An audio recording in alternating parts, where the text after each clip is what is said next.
Reptichip sets new standards for reptile substrates.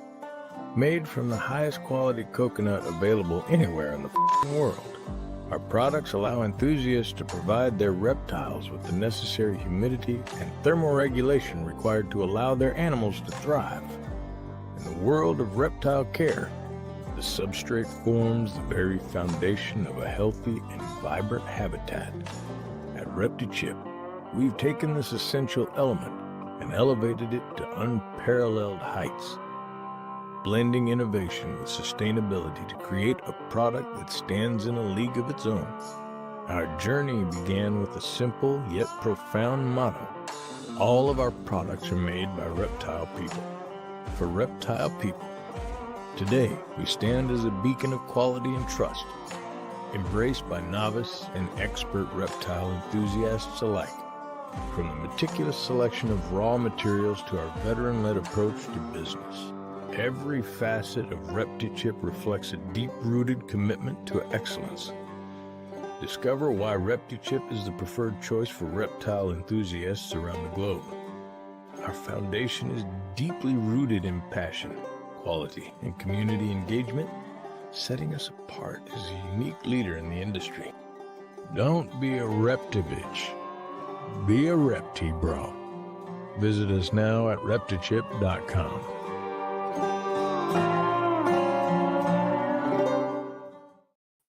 Yo, what's up, everybody? Welcome to episode 135, I believe, of Snakes and Fatman.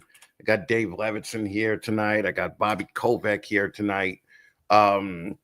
Just want to talk a little bit about, I don't know. I got to be honest. I don't really have much to talk about this week. There wasn't a lot of drama coming on. And also, I'm coming off like a 2-week stint of being the hated guy. So I don't want to be that anymore. Okay. So now I think I'm just going to shut my mouth. Okay. I'm going to just shut my mouth when I see that something's wrong and you people are getting screwed. I'm just going to shut my fucking mouth. That's the way to do things, I found out. It only took me 8 years to find that out. That's probably not going to happen, but for now, at least for now, it's going to happen. Just so everybody knows, this episode is also fucking sponsored by my man, Robin Markland over at Redline Shipping. Redline Shipping, still the best way to ship your reptiles in the country. I use Redline even when I'm not shipping reptiles, which I barely do anymore, okay? But when I just ship regular stuff, it always gets there. So I'm just going to shut my mouth, keep supporting Redline. Obviously, if you want to use Redline, use the code Robin60 to get 60% off your first two. And then use the code Fatman5. Get another $5 off any additional shit going on. So prior to the show, I was watching Adam over at Proper Royals. And there's a lot of podcasts going on Tuesday nights. But I do the shows on the 1st and the 15th, so I never know what days they're gonna fall on. But Adam said something like pretty interesting, like the reptile hobby is its own worst enemy, right? And you have dickheads juggling ball pythons. That was last week or 2 weeks ago. Not only a dickhead, but kind of like a legendary guy. I mean, you kids may not know, never heard of him, but Jeremy Stone was a big time smuggler slash, getting animals to America back in the day. And he's been around for about 20, 25 years. So to see somebody just fucking toss their reputation down the toilet like that, and then to come out with a public apology. Actually, he didn't even come out with a public apology. He came out with with an announcement that he is going to do a public apology, but he didn't do anything wrong. He said, not for any wrongdoing that I've done. Well, dickhead, you juggled fucking animals, all right? Can you imagine if fucking some dude was juggling hamsters or guinea pigs, the fucking outrage that the PETA people would have? So it's a little bit funny how this guy, I mean, it's almost like he wanted to self-sabotage his own reputation, because that was a little fucked up to be doing that. Now I understand he was trying to overcome a kid's fear and all that, but that was a pretty fucking dumb move.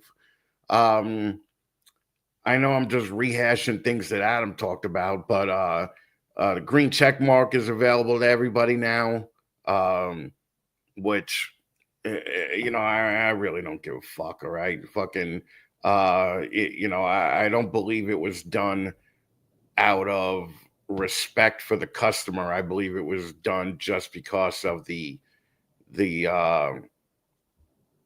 hassle that they've gotten over the last couple of weeks because of it. I know some backstories too that I won't get into, but it's basically available to everybody who's been there for 5 years or whatever now.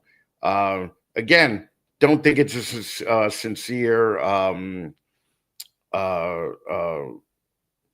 thing that Morph Market did to put it out there. I don't think that they felt bad for the customers that they weren't given a green check mark to. I think that it was just a stink of it was made enough to where they had to do something, which goes back to my fucking initial point of them always putting out stuff months before it's ready. Like what? Like, you're gonna tell me that nobody thought of that? Okay, so I don't believe it was sincere, but kudos to them for at least fixing the mistake. Now, why it was fixed, I don't necessarily agree with, but what are you going to do?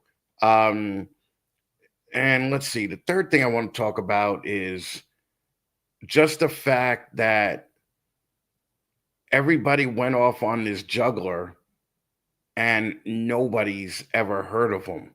Like maybe out of 100 comments that I read, I think like 2 people mentioned the guy's history in the industry. Now, I know he brought some shit here. I know he is one of the few people in America with a couple of BOA projects that only a few other people have. But the guy did have a history, and 15, 18 years ago, he was a fairly big name in the hobby, at least when I first started getting into it. But nobody does any fucking research anymore. All right. You fucking people that have been doing it for 5 years, they're not going to know. Now, a prime example of that is that Dan and Colette Sutherland are doing like their first podcast ever. And they were on Key's channel, and they only had like 30 people in the room. Dan and Colette Sutherland, the snake keeper, like why the fuck were there not more people in that room? Okay. They won't ever come on this show because apparently the fact that I have a Hot Girls episode every week, even though it's not called that, but apparently that rubbed Colette the wrong way, if my information is correct. So what are you gonna do? Right? What are you gonna do? But they do deserve more than 30 fucking people in the room. That's all I'm saying. I mean, fuck, we got 21 people here, and it's just me, Dave, and Bobby. Okay, and we're fucking no. I just don't get it. I just don't get it. It makes me wonder, like, if somebody had a Ralph Davis on, how many views that would get. Okay, if somebody had Ian from Outback on, how many people would that get? It's just kind of irritating to see the young people not knowing like the history of the people that were actually doing it. I know I sound like an old fuck. Okay, I definitely know that I sound like an old fuck right now, but it is a little aggravating. You'll hit that age too one day. Okay, listen, this episode is actually also sponsored by my boy Patrick McKnight over at Aura. Fucking listen to some AI girl fucking yap about him for fucking 2 minutes.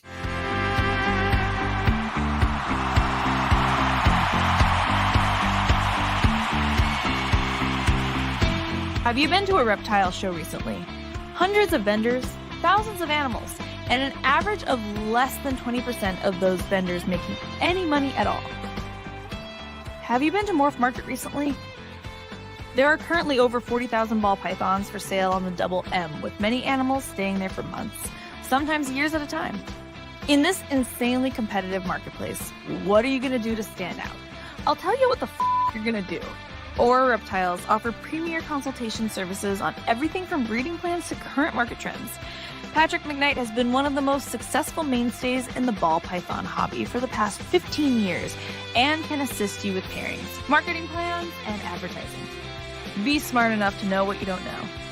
Then learn about it from Aura Reptiles. Check them out on Instagram at Aura Reptiles and get in touch with Patrick McKnight today. Get in the f***ing game.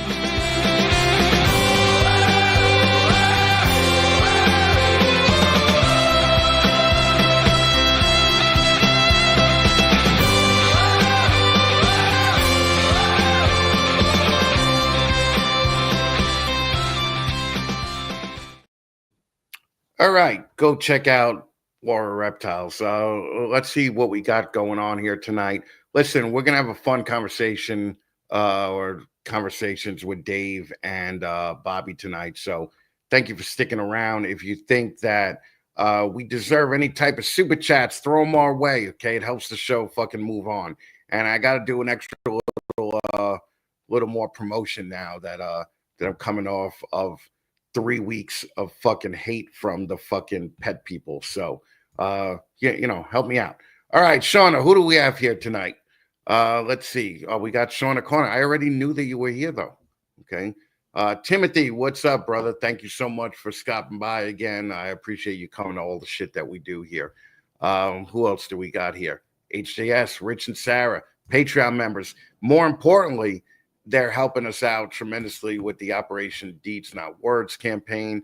They've been to every show that we've been at so far. So I don't think they were in Georgia. They might have been in Georgia. I'm fucking old. I don't remember.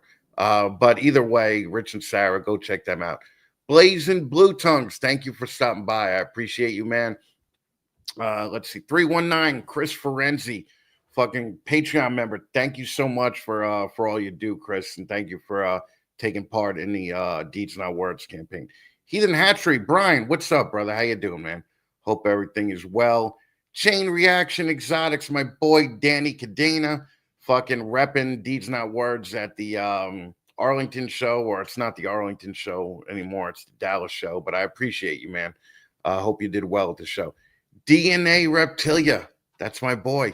Fucking the fucking probably one of the best photographers that you'll ever come across. So he's a Patreon member. Also, go check out DNA. Gecko Diva, all the way from Canada. I'm sure you're here to see Bobby. Okay. But I love you and I miss you, Crystal. Carter's Coils, what's up, brother? How you doing, man? I'm glad you stopped by. Gerald, what's going on? Miss you too, man. I'm looking forward to September. I gotta touch base with you guys this week because some things happened in Canada that I didn't know about. So I'd like to get filled in. Let's see. What is that? Tire Gods Morphs. Fucking that's new. You're new here. Thank you, brother, for coming. I appreciate you. Crabtree Constrictors. Okay. That's Crystal's last name is Crabtree. So is Gerald's. What's up, man? Thank you for catching the live. I appreciate it. Aaron from Batter Up Balls. Also, we posted this picture today, I think. Big supporter of the Operation Deeds Not Words campaign. I appreciate you, Aaron, and thank you for popping by. Let's see. Tradesman, my boy. What's going on, man? Fucking haven't seen you in a while. Fucking thank you for popping by today. I appreciate you. Let's see. Is that all we got? Yeah, I think that's all we got. Okay. Well, what I'm going to do is, I got to take care of the people that actually keep the lights on. So what I got to do is I got to play one more ad before we bring Bobby from Gecko Cove into the arena here. So I'll tell you what, let's play the ad by the guy that sponsors the whole 15 minutes campaign.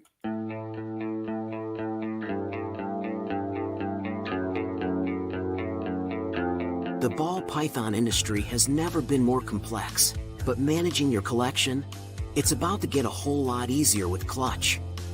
Created by Kenova, Clutch is the cloud-based platform designed to streamline your entire collection management. From creating and searching your inventory to visualizing your breeding projects with powerful analytics, Clutch does it all. Track your clutches with a virtual incubator, connect customers with the perfect animal using an amazing waitlist system, and easily print labels for your shows and facility. It's that simple. You already know Kenova for exceptional ball pythons. Now they're making ball python management just as exceptional. Visit cltch.io today and make your ball python road easier to navigate.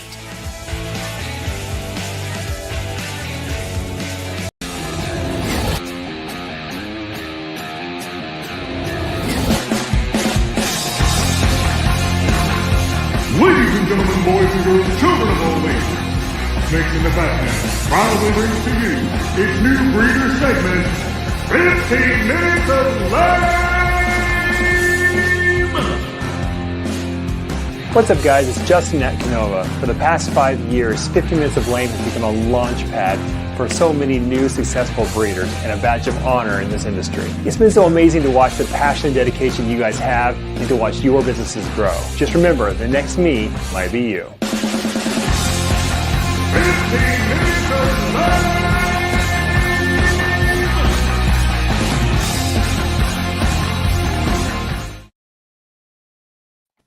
What's up, guys? Look who I got here.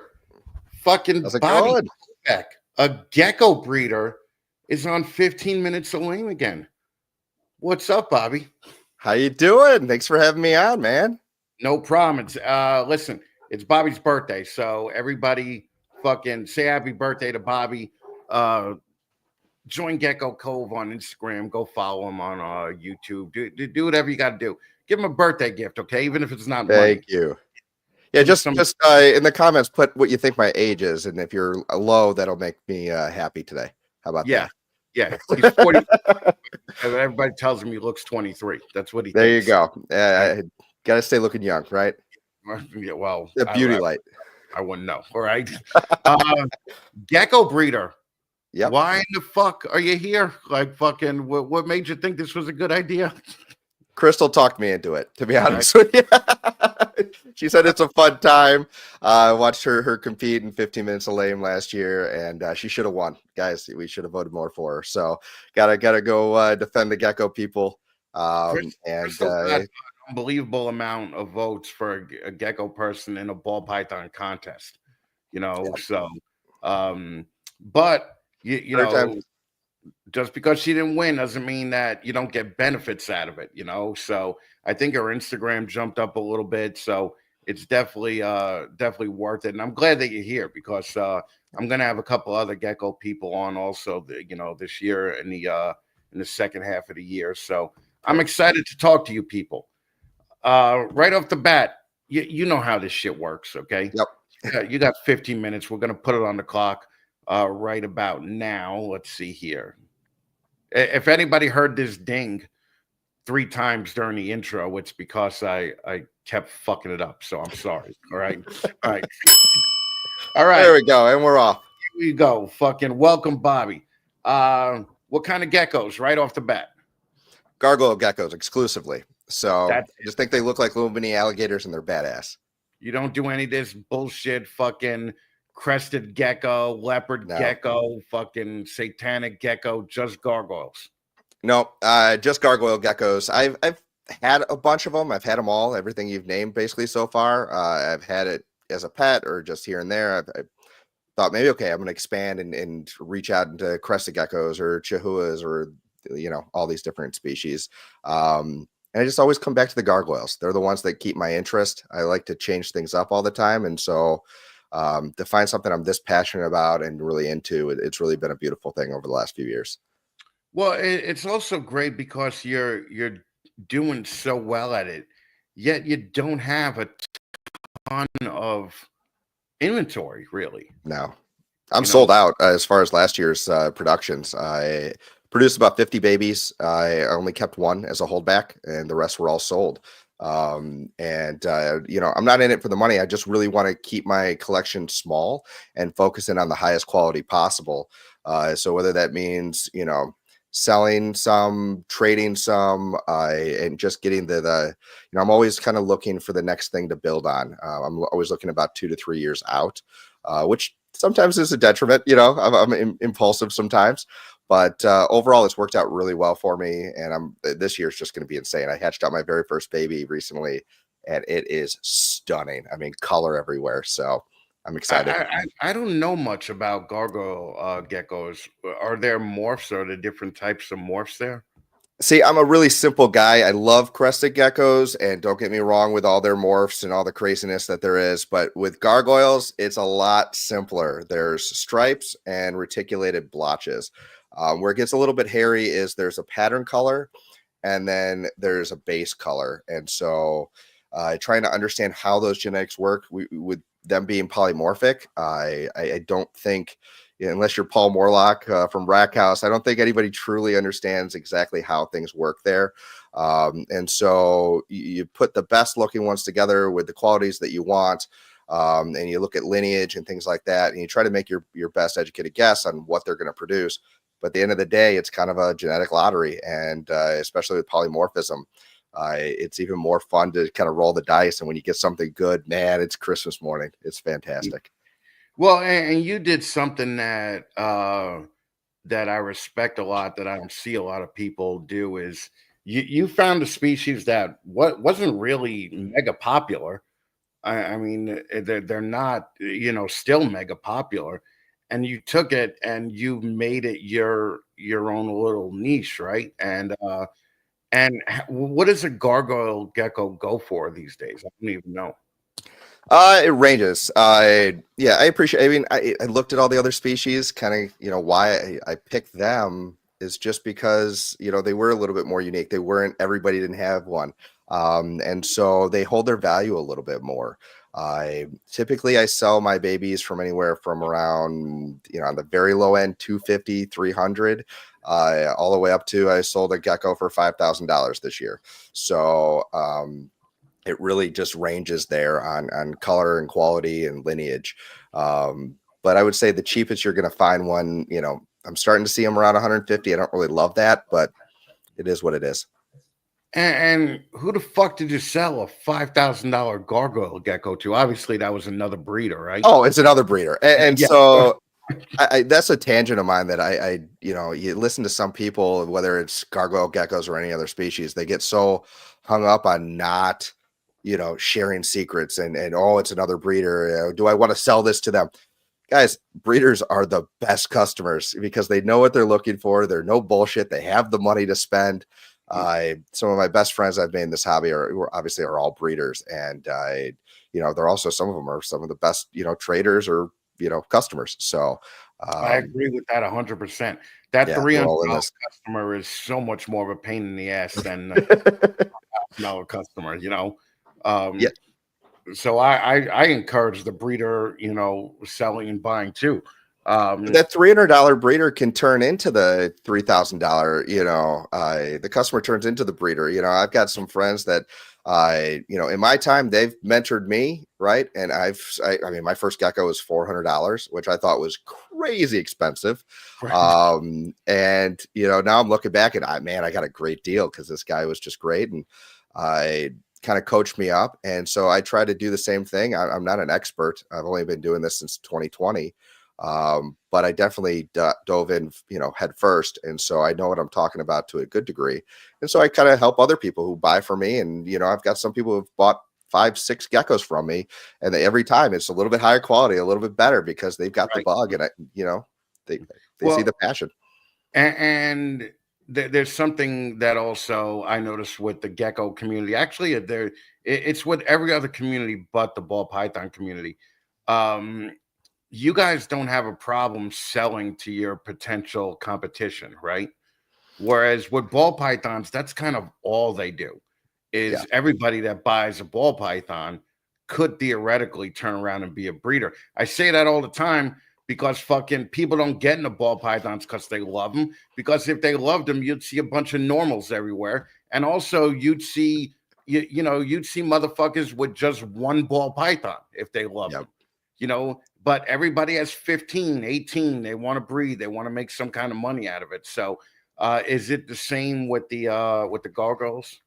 Not necessarily. I mean, I don't know many people who just wouldn't. I mean, people hoard the nicer stuff, and that makes sense to me, because there are less of us, and so I don't think they're holding it so that I personally can't breed them or whatever, because the genetics are still there. They're just going to keep their best stuff, and that's something that a lot of people give that as advice anyway. Is keep your best stuff, hold it back, don't let it go, because that's your project, and that makes sense to me. But with the polymorphism, doesn't really matter sometimes. What's the lifespan of a gargoyle? So saying that what? Gargoyle. Yeah, fucking. It's all right. Yeah, tongue twister. Christ. All right. Yeah. I would say average lifespan is anywhere, on the low end, 15 years. On the high end, I've heard rumors of some living over 30. So if I can get past 25, I'll be happy with a lot of mine. But yeah. So there's a few that I see at shows, and they just look like shriveled up potatoes. Like they're just kind of like that middle age or post middle age, fat look. It's like, well, you had a good life, just sit there and chill. Yeah, and those are I great wish people pets. would say that to me. Okay, Right. Jesus, are you a show guy or no? A show guy? Or like, do you vend? Oh, I've vended only one show my whole time in this hobby. I did just Schaumburg and ARBC this past summer. It was a lot of fun. But typically I sell out so fast. Like I was looking at doing it this year, but I've got no inventory. So it's not worth it. So I go to the shows and I go around, and if people pick up, buy something, I'll drop it off at the shows. Right. But I'd like to have tables. I just need to have more geckos. Well, when you think about it, a guy like you would automatically jump the line at Tinley, right? Like if you're just selling gargoyle geckos, fucking. There's a good amount of people at Tinley that sell gargoyles, and really nice ones too. So I don't know if I'd jump the line. I mean, that'd be sweet. I would love to vent. Oh, you would definitely be jump the line in front of all the ball python people. That definitely. There's a few more ball python people than gargoyle people. So, but yeah. And you're right. They all need to switch over to gargoyles. Come buy some gargoyles, and then you'll get into Tinley. Let's just say that. Yeah. That's what. Do ball pythons and gargoyles. What the fuck ever. Fucking love it. You could do ball pythons and gargoyles and still get into Tinley and still be ahead of your everyday person that's just doing ball pythons. So it's definitely a big thing. Like I'm talking to people lately that are getting into different species just to be able to get into shows, so that they could bring those other species to shows, and they're not known primarily for ball pythons. And I don't think they're really doing it for the right reasons. But well, that's what I was going to say. Is I hope that they are, just because just like they're just as easy, in my opinion, to breed as crested geckos. And crested geckos, there's a lot of people who are in it for the right reason, and some people who are in it for the wrong reason. Right. They are an easier species to keep and breed. And I just don't want to see them flood the market with a bunch of crap, because I've seen those kind of breeders, and I've seen those breeders just in my short time in the hobby come and go. And I don't want to see more of that. I want to see the quality stuff stick around. Well, the crested geckos are like very similar to the ball python, community, just on a smaller scale, right? Because now, I mean, if they're not doing gargoyles, then or not doing crested geckos, there's so many people doing them right now. Like there's so many people that just jumped onto the crested geckos, right? So I don't really see how long that'll really last. And I hope that crested gecko community doesn't go in a similar direction as the ball python people, I think in some ways they will, in some ways they won't. I think that, we learn and watch, just like I watch your show on a regular basis. You know, I'm not a snake guy at all. Actually, my wife would leave me. She's told me it's an instant divorce if I bring home a snake, right? But I think that I can learn a lot from snake breeders, and I can learn a lot just because we have we have way more in common in just as far as a business sense, breeding sense, you know, genetics, than we do differences. So, you know, well, that's the whole thing, from each right? other. Like, why don't people just look for the things that they have in common and not, you know, hate on every motherfucker out there, you know? But I don't know. I'm a counselor. Like, that's what I do, is deal with crap like that on a daily basis. So, you know, I guess I have pretty thick skin when it comes to people, you know, bitching about oh things. yeah, I guess in a way I'm a counselor too, Bobby, right? You are? Yeah. No, I guess so. it's like the cabbie and the bartender and the count. Yeah, we're all. Yep. You know. All right, let's talk some sponsors. I don't think you're going to do Excellent. too well here. Okay. Yeah, we'll do my best. All right. Do you have a sea serpent's rack in your house or an incubator? I have 2. Yes. This is Oh, raised for all my okay. hatchlings. Look at that. Chris Nettles does not give you a fuck you. Okay. So I was going to say, where's the fucking little thumbs up guy showing him? All right. Okay. I could be him. Just have my When face from now on. do you use Redline? It was the first place I shipped with, was Redline. That's what I want to hear. Robin Markland does not give you a fuck you. Okay. Have you ever been to a Herps exotic pet show? I have not. If Yeah, they come to you're Chicago, I'll go. You're pretty far up though, so Yeah. so it's understandable. But Sean and Lori still give you a big old fuck you. So what are you gonna do? I'm guessing that you never bought a reptile from Kenova. Yeah, I bought every snake I own from Kenova, actually. Yeah, there you Yeah, go. every snake That's I what own. want to hear. Yeah. Fucking you lying sack of shit. I'm gonna give you the fucking thumbs up though. I'm There you go. gonna just assume that you that you use Clutch also to manage all your shit. That'll be honest with that. I don't know. No, I have too small of a collection. I don't need it. Okay. Well, Justin takes back that fucking. All thumbs right, up. fair enough. You big old fuck you. Okay. Have you ever been on Show Me Marketplace? I've not. No. Mickey Myers gives you a big old fuck you. Shout out to Mickey, who's fucking trying really hard on a new YouTube channel. So good luck with that. I don't think Charlie tests for geckos, so I don't think you've ever used Charlie over at Shed Testing. Every shed test I've ever done in my life has been through him. Yeah, he does special ones for you, right? Right. That's my boy. That's my boy. Charlie's a good guy, and he'll go out of his way for people like that. So That's awesome. I could see where where that would be the case. Okay. Let's see. Have you ever bought or have you ever gotten consultation work from Aura? I have not. No. Yeah, Patrick McKnight just says fuck you. And I'm just gonna go on a little guess here, and that you've never bought a cage from Recoil Reptiles either, right? I have not. No. Yeah, Not finishing strong. They really just they only work in Oklahoma and Louisiana and Texas and all that. So that's okay, but they still give you a big old fuck you. Now, where are you most active on socials? So social media, I'm most active on 2 places, Instagram and YouTube. My YouTube channel, I need to kick back up into gear, but that and Instagram.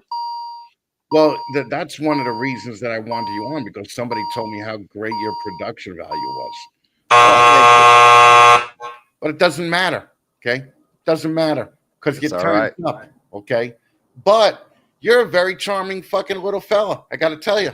All right. Thank you. You're pretty fun to talk to. So how can people get in touch with you if they want to right now? Yeah, they can message me directly on Instagram. You can find me on Facebook. You can check out my website, geckocove.com, or definitely give me a follow on YouTube. I've got a ton of different podcasts with some of the best breeders of Gargoyle geckos, some Chihuahua breeders, some crested gecko breeders, also interviews. If you want to waste about 2.5 hours per episode, go check it out, and I've got you hooked up. Chihuahua. That's a fun word to say, right? Like fucking Chihuahua. Yeah, and they're debating whether that's how you say it. It's Chihuahua or Kahua. Nah. I know we're getting. I like. I don't know. It doesn't. I just see like little Al Pacinos running around, just going, you know. All right, Bobby. Thank you very much, man. I appreciate you coming on. And well, let's give the final question. Are you going to run in the 15 minutes of lane contest this year? Oh hell yeah, Chris! This is an honor. I'm gonna bring home the gold. So yes, just start voting for me now. If it's not even possible, but yeah, do it anyway. Yeah, give that imaginary vote like all that imaginary money that Bobby gave Justin. All right, there you go. It's like muscle memory. You start now, and by the time we get to it, it'll be perfect. That'll be fine. Bobby, thank you again, brother. Thanks for having me on, Chris. Have a great night. Take it easy, man.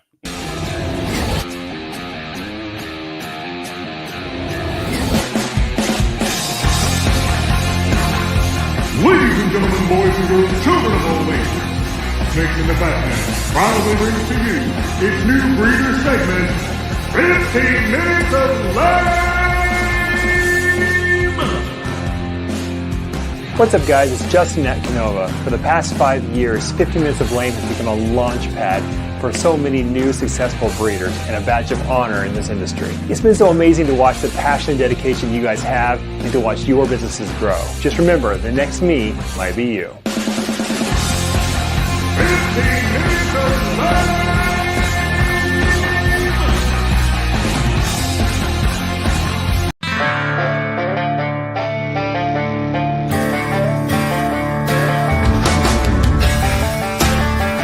Recoil Reptiles, we understand your reptiles deserve the best. That's why we create custom CNC reptile enclosures with precision cuts, built to last and designed to showcase your scaly friends in style. With over a decade of experience, we craft enclosures up to 8 feet long, tailored to fit your needs and the needs of your animals. Whether you're a hobbyist or a breeder, we've got you covered with enclosures that are as unique as your reptiles. And we deliver to shows in Texas, Louisiana, and Oklahoma. Recoil Reptiles, custom precision, built for your reptiles, built to last. Visit recoilreptiles.com today to design your perfect enclosure or call 405-999-7175.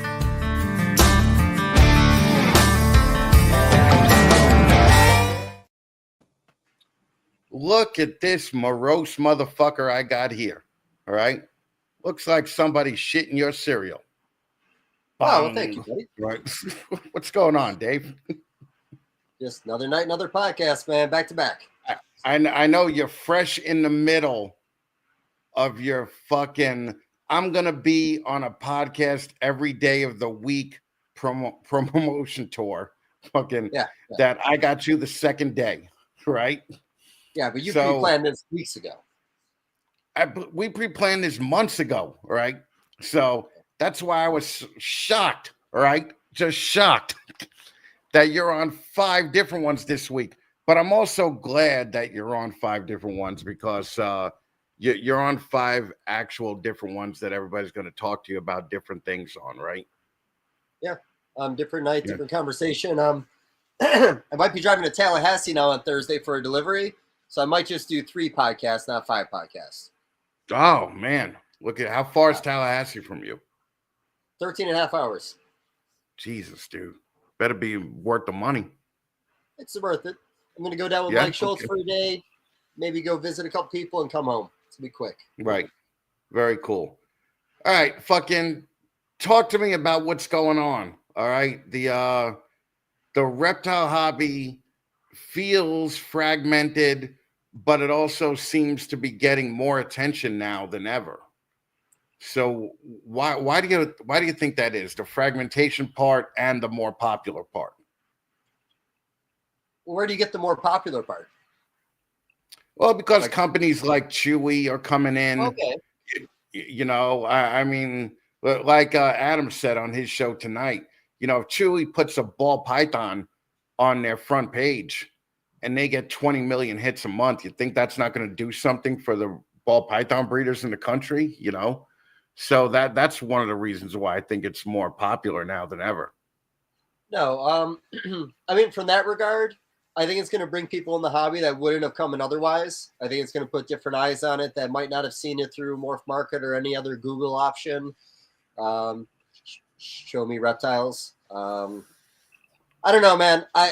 I don't mind it. I think at first I had a few conversations where the idea of corporate coming in was kind of like a bad idea, but I just think they're going to put eyes on this that people wouldn't normally see it. And I think my only pushback when something like this is going to happen, if we're going to have these bigger companies come in, it'd be nice if they contribute to USARK every year.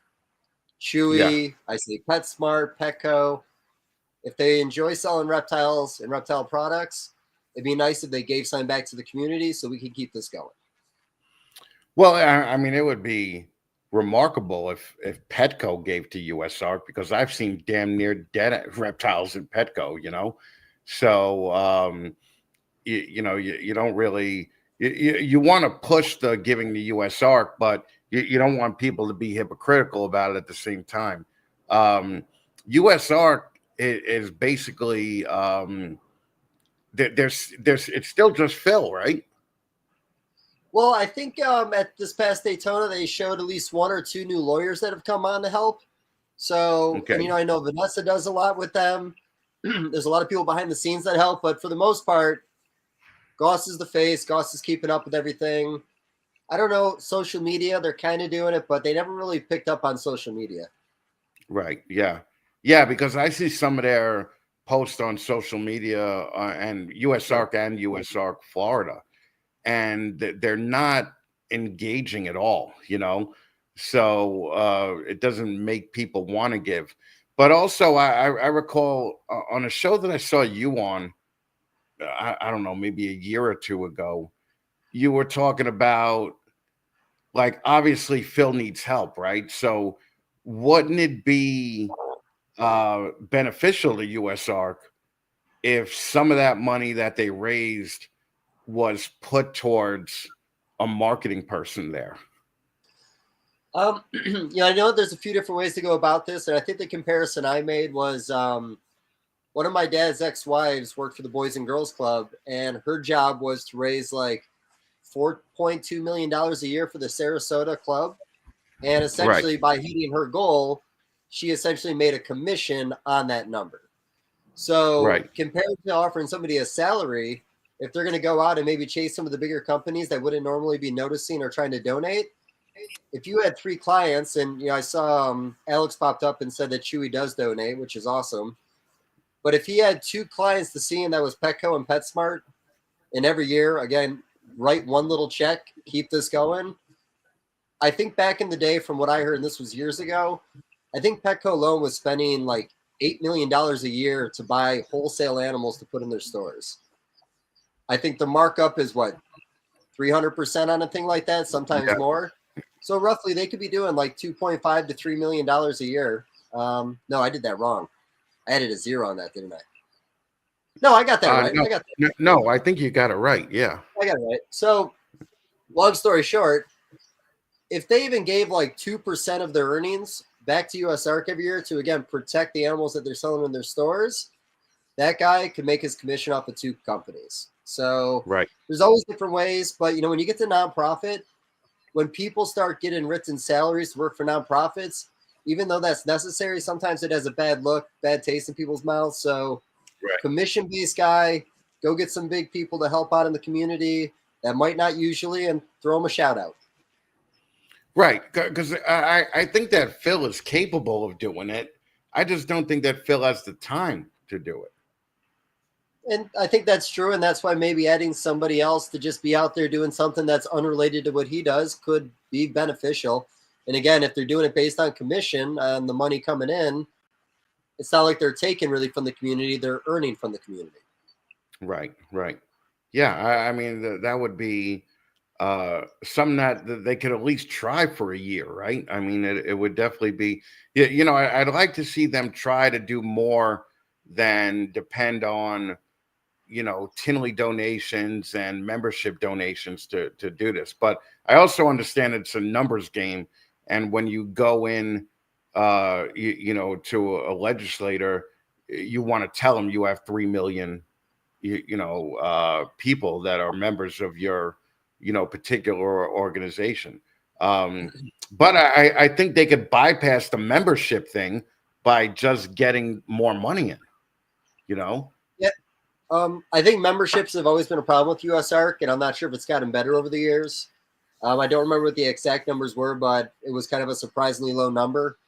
I don't know. I think money solves a lot of problems in this kind of thing. And a lot of people also make the comparison about the guys we're going against, how much money they have coming in every year. And I want to say that's tens of millions of dollars. If anybody's listening, I want to throw in the comments, but like PIA, companies like that, they get a lot of money every year compared to what we do. Right. Yeah. Well, even the other hobbies get more money, it seems, than the reptiles. You know, the animal shelters. I think even fish get more money than the reptiles. I think you're probably right on that, and I don't think fish people have representation like USARK. I know the bird community has dealt with some stuff over the last couple of years where they've started adding different regulations, breeding requirements. I want to say maybe some cage stuff. I always forget ignore what I'm about to say, but I kind of thought a long time ago that eventually they're going to come for all the pets is essentially what the end game is, because that's what they always said. They're going to start with your snakes. They're going to lead on to trying to control your cats. If the fish people don't have representation and it's going to come at them, and the bird people don't either, or maybe not representation like we do, it might not be a bad idea to get the communities together, because that actually might raise more money for the cause. Right, but how do you think? I mean, what would the workload be for something like that to get all the communities together? Well, I'd like to think there's one leader in every community, and again, Phil Goss is the face of USARK, so it would be him engaging with other people. And again, I'm not really sure, and that might be thinking too many years ahead, but the more regulations they put on us, they're going to start putting on tropical fish. They're going to start putting on tropical birds. I mean, they're going to start going after a lot of stuff, I assume. At least that's what we've been saying for years. And a little bit happens here and there, but other than the Lacey Act years ago, it's been calm and a lot of small fights that they've ended up on the right side on. Florida, we've lost a lot of battles. Some things just because. I don't know, man. I mean, when I think about this kind of stuff, like I said, I know money is just such an important thing to keep it going. I'm always really thinking about the money side of it. I don't know how to run operations in the back. I don't know anything like that, but right. I do know how to get people to donate. Well, yeah. I mean, it's funny because and you're not really known as like I'm doing this for the money guy, but you realize how important the money is to it, you know? Yeah. Is that a rumor that's getting around with everybody? Because I get that a lot. Yeah. That's what I've heard about you. Okay. Yeah. Okay. That's what I've heard about you.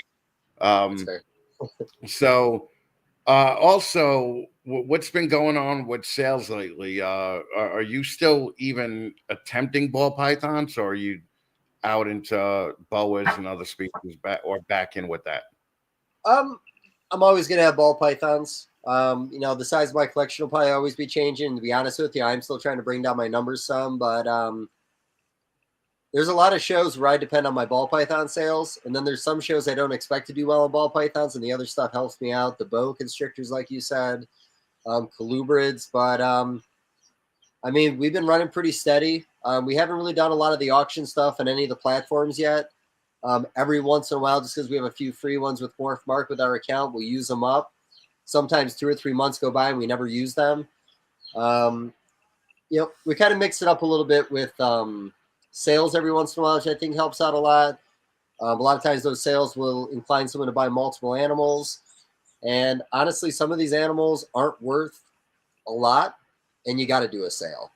I hate changing market price, but some of this stuff is a little bit worthless. Not to be rude. Yeah, no, I agree with you there. What do you think of Palm Street? I don't know shit about Palm Street. I really hate to say it, but Joe with Fascination was talking to me a little bit about it at Bob's show, explaining the way it works with the auctions. I think people that have a really good social media following will really do well on those websites. I think people without a social media following, without some kind of presence on YouTube, I think they're going to be making a lot less money than the other people. Oh, yeah, without a doubt. I think that Palm Street, especially with it having a reputation for a plant auction site. You're not just going to get your average user to pop on your ball python auction. But if you have even a small YouTube following, of dedicated people, I think that they will show up on Palm Street. And I've seen some people do great on there. I've seen people do horrible on there, but nobody's ever said they're not going back. No, it's nice to have more outlets, especially when sales are a little slower. And there's some things, like you said, do well in an auction setting. But, I've said this before when Morph Market started adding auctions. I just said, don't put investable animals on there. If you put an investable animal on there that goes for a fraction of what you maybe sold to a customer a couple weeks beforehand, you just lost the customer, you lost credibility, and there's nothing wrong with it. And hey, we don't put these things on there to give them away. But on some of these auctions, man, people are just not bidding, and that's on all platforms, not just one or the other. But do you really think that one auction could kill a project? I hate to keep on bringing this up, but Hypo Puzzle was one that got brought up about a Palm Street auction. I think it went for like $500 or $550 on a female. I think it was a pastel Hypo Puzzle. Right. At Tinley Park, it was either right after that or before that. Hypo Puzzles are one of the hottest animals at that show for a ball python combination. I know a lot of guys that did well that weekend because they had those on their table. I know guys that spent money on that project that weekend. I know when they put that animal again on that website, they didn't expect for it to go that low, but the customer base on the other side isn't there looking for that kind of stuff. They want a really nice pet, and for all we know, that animal could be in a 10-gallon aquarium right now, and that's fine. Yeah, that's very true. Yeah, but however, though, on Morph Market auctions, I saw that Kenova was selling a dreamsicle that went for $4.99. And I think that dreamsicles are still, even in a non-auction, worth way more than that. But I'm still seeing dreamsicles sell for a hell of a lot more than that. I think dreamsicles are a little closer to that number than you realize. I know pre-COVID, I want to say they were either $800 or $1,200. During COVID, I think females got up to $1,800. I know they've been coming down, and I might be comparing it to candy pies, but candy pies pre-COVID, I want to say were still $2,000, $3,000, $4,000. You can buy candy pies right now retail for like $300, $400 on Morph Market. So I don't know where the lavender pie is, but I think it's really in that $500 to $700 range right now for price. So if it went for that much, it went for a good price. And you never know on animals. Like, your boa constrictors? No, not at all. Well, you know what the IMG boa is, right? Yeah, of course I do. Yeah. And then there's the Ralph Davis, the RDR black-eyed aneurystic that he had way back in the day. Yeah, so that makes a black devil when you put the two together. I was watching an auction on Morph Market today. That animal was up to 90 bids and like $1,700 with time to spare. So some things on these auctions and certain species do well, but there's a lot of ball pythons at auction right now. Right, but at the same time, if I buy a car for $100,000 and then I see that somebody on an auction bought it for 20 grand, my car is not worth 20 grand now, because maybe that auction hit the one right person that actually that lucked out, or got it for a cheap price. So I don't really feel like the auctions could kill a project, but I do see that when, at least in the ball python community goes, when somebody sells something on an auction for $500, literally everybody will drop their price, for whatever was close to that auction. So I think you're right about it won't affect the immediate industry for a price, but when that person in a year or two has that animal breeding and they only invested, like you said, 20% of what the other guy invested, he can come in a lot lower and still end up way ahead on that project to make sure he can get every sale. If the other breeders decide to follow his lead on a guy who maybe has a couple, but like I said, there's still long-term effects on that kind of stuff. But that's the game that you play by doing any type of business, So I don't think it's much different than any other business, you know.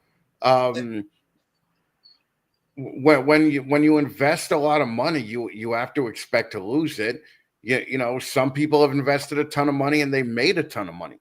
A lot of people have invested a ton of money and have sold out within a year or two.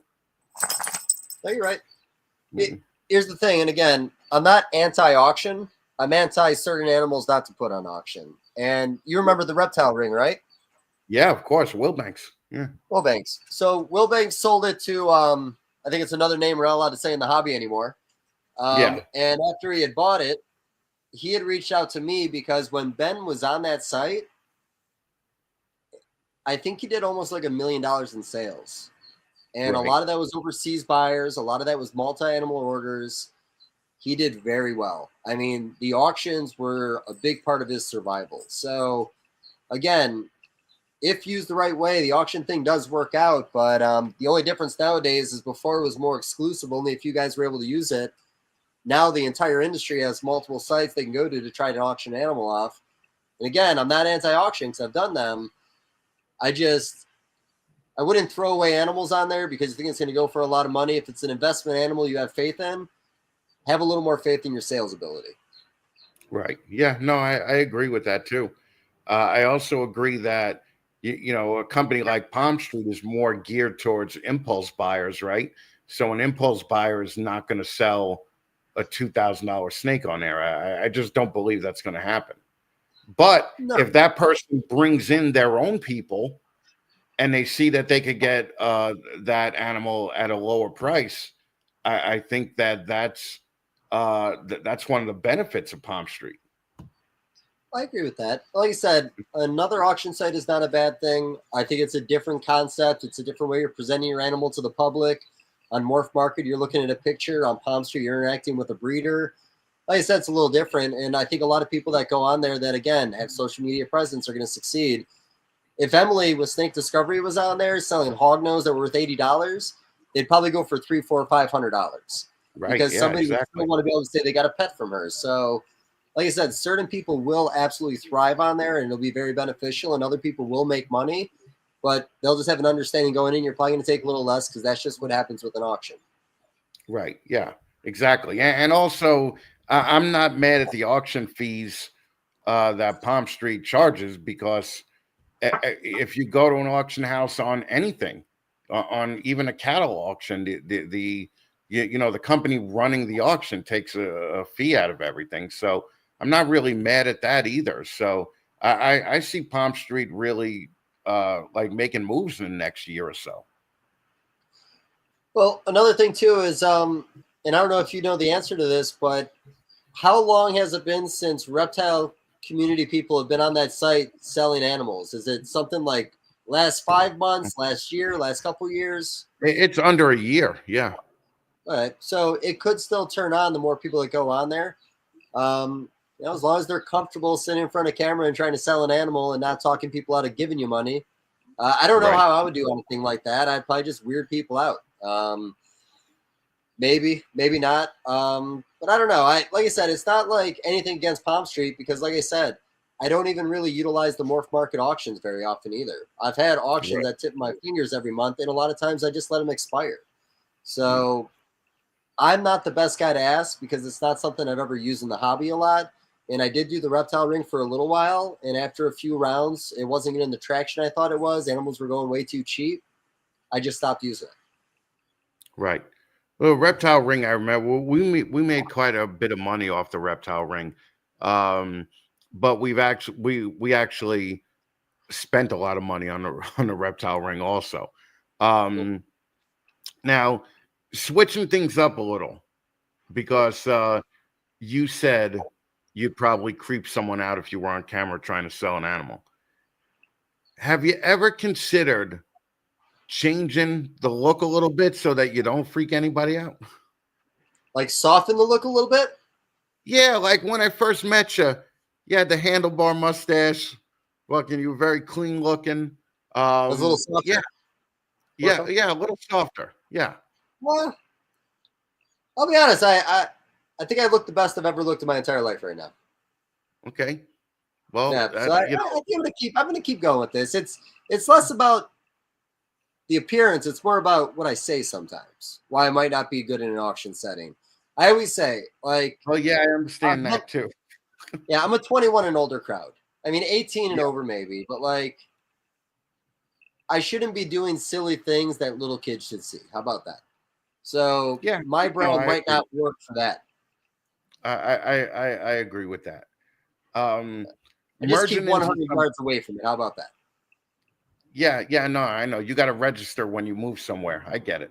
But there's a bunch of stuff that we didn't talk about last time that I want to talk about this time.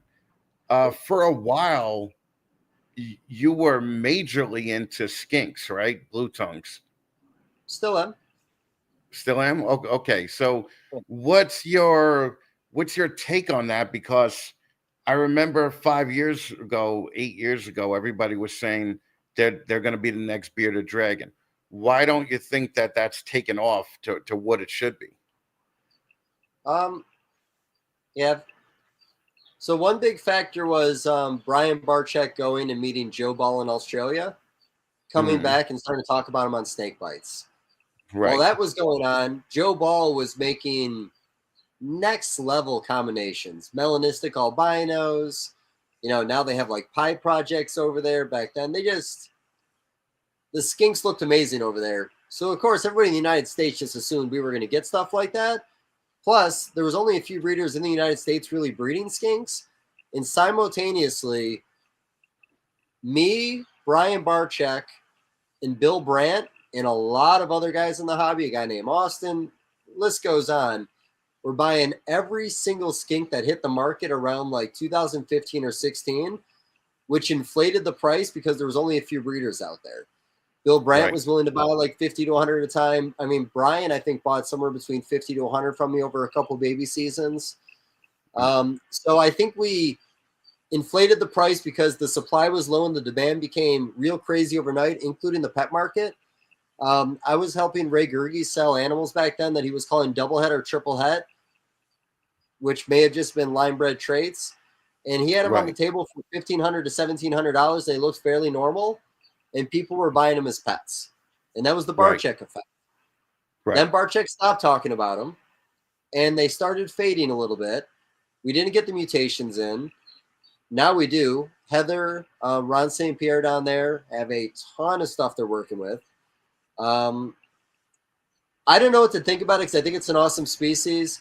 They're not as prolific as a bearded dragon, so the price will probably always have to maintain around like $200 to $250 for like your base model stuff before you get into the color combinations. They'll never be bearded dragons because the productivity is not there. If I breed 40 females, I may only get 50% success rate. My luck, I was better at it when I had more males. I have less males in my collection, so I'm not hitting the numbers I used to based on like, I used to get like 8 out of 10 to go. Now I feel like it's like 6 out of 10 on a good year. Stretching things out. So honestly, there was just a lot of variables that got that price up and a lot of variables that brought it back down. I'm hoping that more people get into them because some of the best animals are being made right now. Tiki is another company that has some amazing stuff. I've got an albino down there on breeding loan with him right now. I got a patternless down there on breeding loan with him. And like I said, Heather and Ron St. Pierre have, I want to say, 5 or 6 mutations. You were talking about the crested gecko market beforehand, and I've always compared the crested gecko market to the skink market. A lot of stuff was line bred traits forever.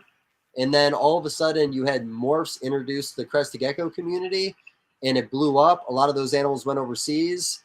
Korean market, I know, was huge with that kind of stuff. I think the whole Asian market was big on that kind of stuff. The only thing that's challenging for the skink market, not doing what they did now that we have morphs, we can't export blue tongue skinks. Right. So that's honestly the biggest Achilles heel. So that market will only be a United States market for what we have here right now. Can't send them to Canada, can't send them anywhere. And that hurts any species. Right. And so I'm not saying don't. I invested a lot, man. I'm going to keep going. Yeah, I love mine. All right. I got to be honest. It's probably, it's just such an easy animal to keep, you know? So it's just one of those things where you could leave it some food, go away for a day or two, everything's fine. And yeah, no, I just love mine. Real quick, I'm just gonna pay some bills real quick. Hold on for a second, okay? Do it up. So, all right, listen, guys, you all know best run show promotion or independent show promotion in the country is Herps. Sean and Lori Gray are killing it. Let's just go over a couple of shows that they got going on in the next couple of weeks. They're going to be in Belton, Texas on April 26th and 27th. They're going to be in West Monroe, Louisiana on May 3rd and May 4th. They're going to be in Stillwater, Oklahoma on May 31st and June 1st. Denison, Texas on June 7th and 8th. And the big show in Conroe is going to be June 14th and 15th of this year. So get yourself a couple of tickets to a Herp show. You will not be sorry. My boy Charlie over at ShedTesting. Listen, fucking Charlie just came in and wrecked the fucking market, man. He's just killing it.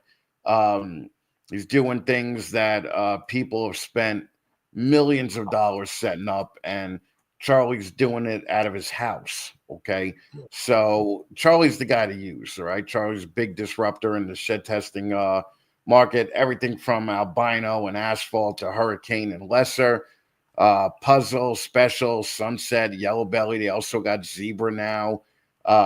They just did the lace test. I'm waiting for all the disappointed people in the ball python community to come about. And yeah, Charlie's killing it. So shedtesting.com. Follow him on Instagram. If you need your sheds tested, go to Charlie. All right.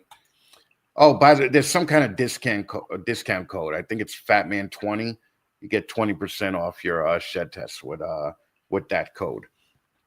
So the other thing I wanted to talk about, and I totally forgot this part of your history, is we bought displays from you. You were a display cage builder for a while there. What happened with that? Honestly, I did it till around the time that Ben passed, and then it just became so overwhelming taking care of the collection that I had to give it up. Yeah, it was quite abrupt. I thought about maybe doing it again. I missed it a little bit, but yeah, no, that was actually one of the reasons why I actually was able to really move forward in the hobby really fast, because I started selling so many display cases, because I think at one point ARS stopped getting shipments in. Bars wasn't really building them much anymore. I think Reptile Emporium kind of slowed down a little bit on their ads. And I think I was the only guy on like King Snake and Fauna selling those things at that point. I had a design that had like a slanted front that me and Barchek came up with. He had an idea. I mapped it out, came up with the concept. He wanted me to give him free display cases, but I was poor. So he was hoping I would just give him 12 of them because of the design, but I just couldn't do it. I couldn't come up with the money to make it happen. Right. But because I didn't exclusively do that deal with him, I started selling that model. And, you know, I was talking to Chad Halker the other day. I still go to the show, and those models are everywhere, and they're holding up pretty good. Oh, yeah, yeah. We actually sold ours when we sold eyeballs. But we also had Reptile Emporium ones. We never had ARS ones because that they just never had inventory when we were trying for it.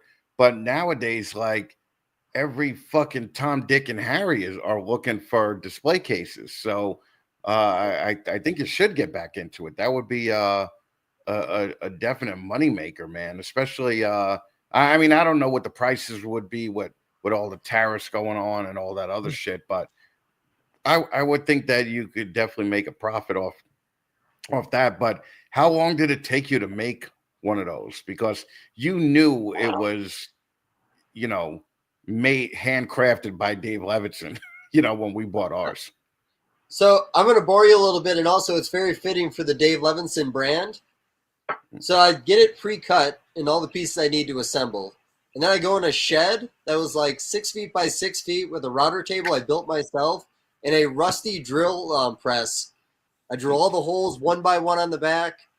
I would take the router table and take a little edge off to get rid of the cut line that was left behind by the saw blade.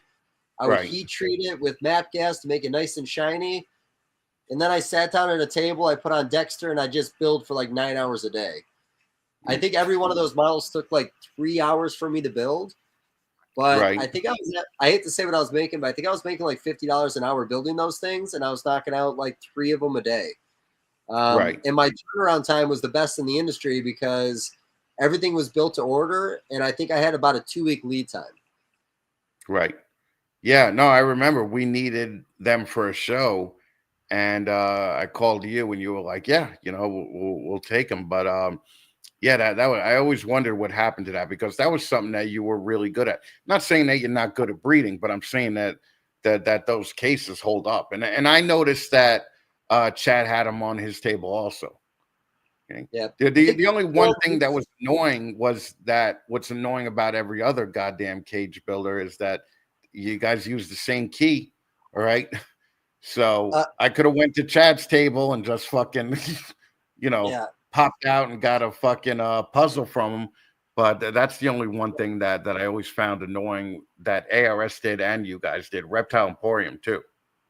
So me and Reptile Emporium, I believe, used a similar key, and it came from the same company. And it's like a W23 key and a 370 key. They only offer 2 options for that lock. They never add any more. They don't want a bunch of options. So I did change it up every once in a while. But then when I started changing it up, when I had people come back for repeat orders, I had to find out what their key was to make sure it was going to match everything else they had. But if there was more key options, I probably would have changed it up more. But I think even the ARS for a while, they just had 1 key model. And like I said, I think Reptile Emporium and the other ones might have been the same case as me. So these days, when you're coming up, like seeing the advancements that the display cages have been through, do you ever get jealous, or do you just get like more ideas for what you can do? Because I got I got a feeling that the same display cages you were building in 2015 or 2014 would be vastly different from if you built one tomorrow. I mean, to be honest with you, I could literally go back to the same design and there wouldn't be a person in the industry that had the same one as me. I was the only one that offered that like slanted lid, and that little feature literally made me stand out from other people. I think Gecko Junkies took the design for a little bit and ran with it and then discontinued it. But that was after I had pretty much been done building them. But I could literally come back in with the same design. And like I said, I think it would do just fine. The only thing I'd like to upgrade is the case. I kept the case very simple, but it was efficient. But it didn't have all the bells and whistles some of the other ones did. It didn't have the locks. It didn't have the metal corners. Latches. No. But it held up fine. The lids didn't really pop out. I put a thick foam on the inside. They worked. And again, I think I was charging $275 for those when you got them, or $250. Yeah, it was $300 a piece. Yeah. Yeah. So I did go a little cheaper on the case to keep the overall model a little less, but the thicker foam in there and everything. I mean, I was able to ship those things across the company as is, and it was very rare they got broken. Right. So what? Well, I hope to see you doing more of those, to be honest with you, because I think the hobby needs it. But overall, if you could just kind of take it on a broad spectrum view, what do you think that, like, if you could fix one problem in the hobby right now, what would it be?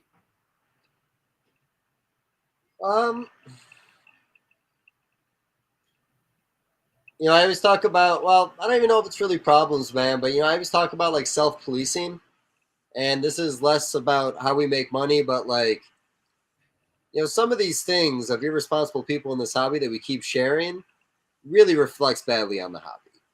And I know sometimes certain things can be done behind the scenes. We all know of situations where things have gone bad and people have helped in some way or another without everybody finding out about it. I think everybody getting off on making the post and sharing the post, be part of the post, I don't know if it's as beneficial for the hobby as we think it is. Even with what we had this past week, if that video was sent to one person or 2 people, behind the scenes, that guy would have been taken care of. Not like taken care of, but he would have been taken off of certain platforms.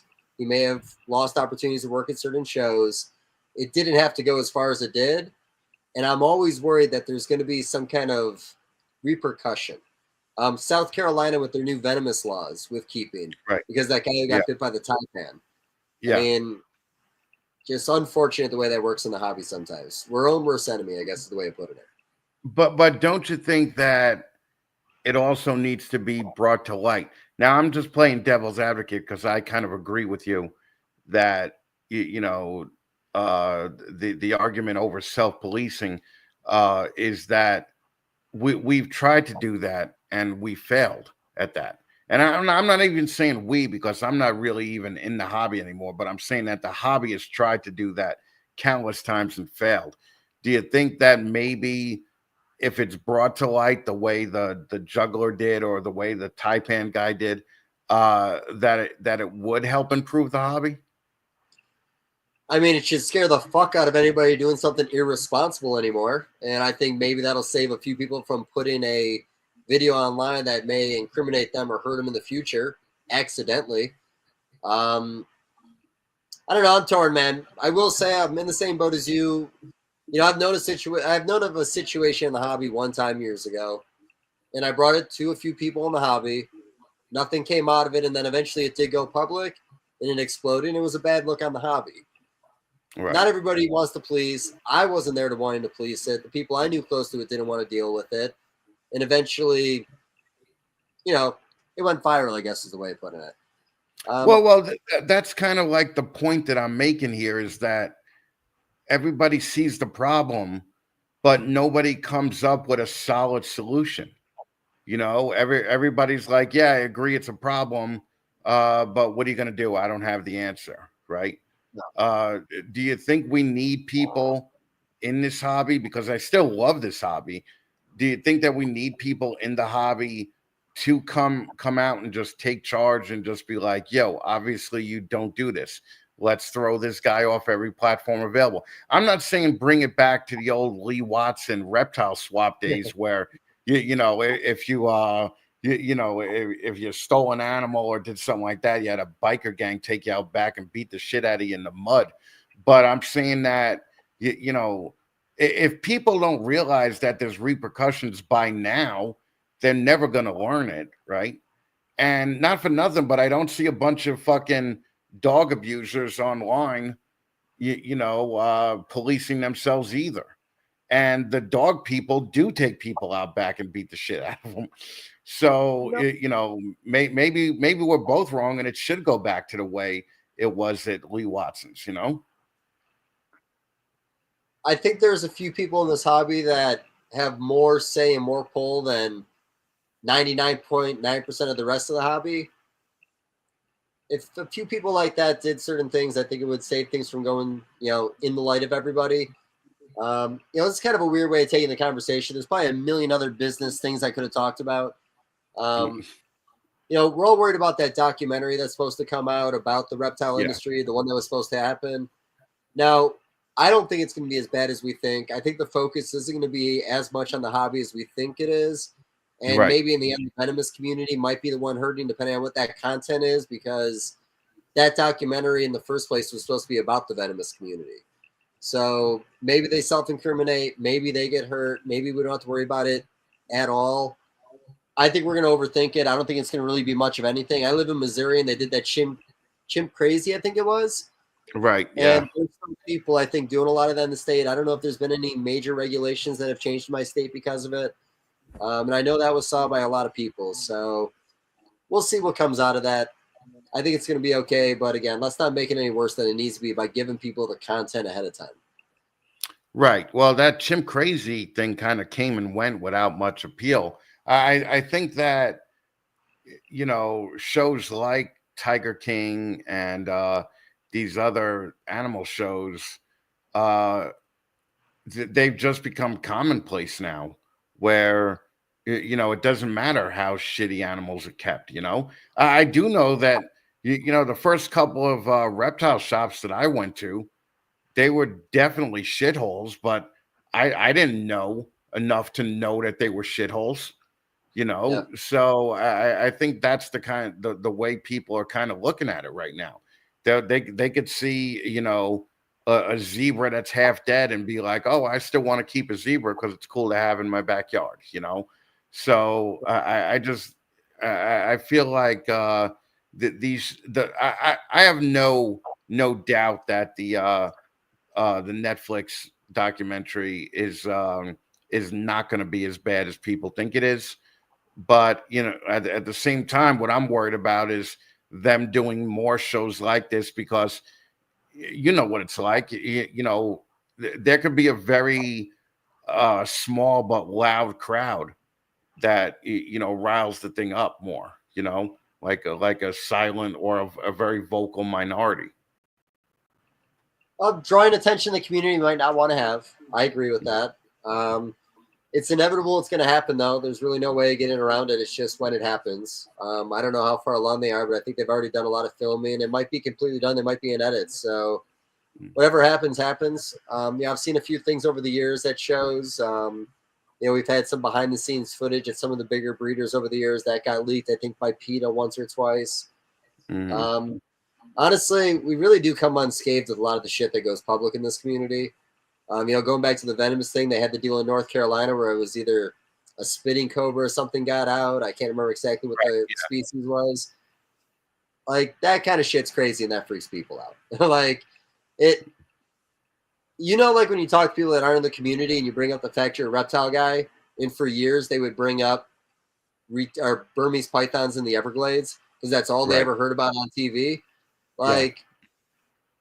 People look at that kind of stuff in the community and then they judge the whole community one way. I don't know, man. Like I said, I really think the community is in a better place now than it's been in a long time. I think the quality of the breeders way up. I think the quality of our caging is way up. I think our racks are better. I think top to bottom as a business or a whole, I think the reptile business is doing really good right now. I think there was a lot of professionalism and I always go back, that Justin brought to the table. Even before Justin, Ben, his professionalism at the shows. I pulled out one of his old banners today, things like 7 foot by like 5 foot, and I can't even put it up in the building. It's so big. He always had like a really nice display. Everything was clean. It was white. It just looked really good at the shows. His facility, everything in white, just looked really good from the outside looking in, except for the fact that some people outside looking in don't really care much for rack systems. You just can't please everybody, man. I'll be honest. As much as we talked about this for the last hour or so, and it's been a lot of like political kind of stuff for the hobby. We started with USARK. I really hate getting involved in this kind of stuff. I really just enjoy the animal aspect of it. I don't mind having these conversations, but I don't necessarily think my opinion's right on all this stuff. I think I just have an opinion. So politics side's always been tough for me, man. I'll be straight with you. Well, yeah, but at the end of the day, it has to be talked about, right? Because, if not you, then who? Because, if you're waiting on people to bring the negative things about the hobby to light, a lot of times, people in the hobby won't do it. But what's going to happen is it always gets out, and somebody not in the hobby has no compunction about just turning out and saying, their feelings about it. And, I think that the hobby needs to come out and fight more instead of just basically, retreating into the background and being like, no, we're not that way, but I'm not going to get involved kind of thing. No, I agree. Well, when we talk about maybe the expansion of the hobby, do you think it's more educating youth and getting them interested in a thing like this? Or how do you think getting more people? Do you think it needs to be look cool on the outside looking in kind of thing? I think it still looks cool to people. Honestly, I think a lot of these people who are doing education, especially at shows, like when I go to shows and I see them doing education portions of the show, I don't really think that that's helping at all. I think that it makes everybody feel good to say that they're educating people on reptiles, but I don't think that's the reason for expansion. I think the reason is that, a kid still looks at a dinosaur and says, holy shit, I get to own a dinosaur. I get to do this. Now, maybe 3 out of every 10 will actually educate themselves. But I think that I don't think education is a motivating factor in the growth of the hobby. Okay. Yeah. I just don't. I'm kind of like a realist about it, and I think that when people like, for instance, like these rescues, okay, that take in a bearded dragon that's blind and deaf and missing a leg. I think that the bottom line is that snake is better off, or that bearded dragon is better off dead. Okay, I think you keeping that thing alive is fucking cruel to that animal. So that's just the way I feel about something like that. I think that, and that's why all of these reptile rescue places are going out of business, Lack of funding, and you're right. People don't donate a lot to them. It doesn't always look good on paper. I'm not opposed to giving an animal a chance, as long as you know it's not suffering. I don't know if that bearded dragon is suffering, and you're right. I've seen that bearded dragon 100 times. But I don't know, man. It's another thing too with the industry, and I talk about it, is when you looked at the people in the 90s and the early 2000s that were doing it, it's a very different crowd of people than today. We have pharmacists, we have doctors, we have lawyers putting money into this. Like, we have guys out there selling Mercedes, buying ball pythons on the side, and having a little breeding operation. Like, right. The old school generation, there's still those guys hanging around, and they have their place. But like the new generation coming in, it has a very professionalism to it. I used to gloat about how nice it was to be unprofessional and make a living doing something I love. Right. Yeah. But I might be able to make a little more of a living if I was a little more professional. Right. Yeah. No, I have no doubt about that. People like, Justin, Leviathan, Flawless, Crested Gecko. I mean, they really come into this thing with top of the line stuff, and I think that those are the people that have to be looked at as like the leaders in their perspective, fields. I think that, and they're doing a good job. When I first, got my first ball python at 18 or whatever, it was definitely that biker drug addict crowd. And, basically everybody looked like Ken Masick. Okay. And fucking nowadays, man, I haven't seen a Ken Masick come along in 5 or 10 years, So, it's all people like Leviathan. It's all people like, Flawless. So I definitely think the hobby is better, but I still think that there's certain, but I don't want to say better. I think the keeping side of it is definitely improved. The social side of it, new problems occurred that I never really thought that would occur, just because it's grown so fast, So I agree. Yeah, I don't know. Well, and again, I agree with all that. And again, just to emphasize enough on it, but like, if I made the Pompeii or you made the Pompeii, me and you might not have asked what Justin asked for a Pompeii. We might have put in a fraction of that just based on what we did. I really love what Justin has done with the market. I like how he challenges the market, and I like that a lot of new money comes in because of the professionalism on the outside looking in. Right. So like I said, there's a lot of benefits, and that does trickle down through the hobby, but I don't think the old generation was going to get it where the new generation got it. And I think the new generation has really taken it up a notch. So it's tough because I love the founding crew. I love what would happen. I like these guys that started with these mutations that got us where we are right now. We talked about the lavender pieds earlier, which was a Ralph Davis thing. Not many people that are in the hobby now even know that Ralph Davis started that, but it was his thing first. So like, shit evolves. I like the people that came in, and I think the hobby I keep on going on. I think the hobby's doing just fine. I think people just need to be wowed a little more, and we can't keep on regurgitating out the same thing over and over again and adding a gene, assuming somebody's going to want it. Like, we do have to find people. And just fine, it is no way for a hobby to exist, I don't think. I think that, just fine is like something that my ex-wife would tell me when I asked her if everything was all right. Okay. So just fine is just like that's a low expectation to have, is that the hobby is just fine. Cause I don't think it is. but there's new problems that come out mainly because of Facebook, Instagram, everything else, where we wouldn't have even thought about 10 years ago. No, and there was a phase of the hobby where they thought animals on Facebook were going to kill it. Then people started making a lot of money on Facebook, and then Facebook took your animals down, and they said Facebook's going to ruin the industry. And now everything's kind of back to normal again. I think there's going to be little effects, like you said, on the outside looking in that are going to feel catastrophic, but things come and go, man. Like I said, this hobby, you've been in as long as I have, it always finds a way to come back to the top. You never know what it's going to be, but it just always finds a way to get there. Right. Yeah. No, I agree. I agree that it always comes back, whether it comes back to the top. I don't think the hobby's ever been at the top. Okay. So I think that in the end, the just fine mentality is an excuse not to do better, but I see people trying to do better all the time, like Flawless, like Leviathan, like, these other guys that are definitely trying to elevate the whole thing.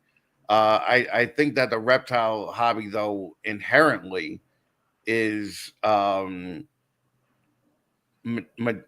majority wise, people in their basements with no jobs, people, in their mother's basements with no jobs. And, finding out that there's a way possibly to make money at it,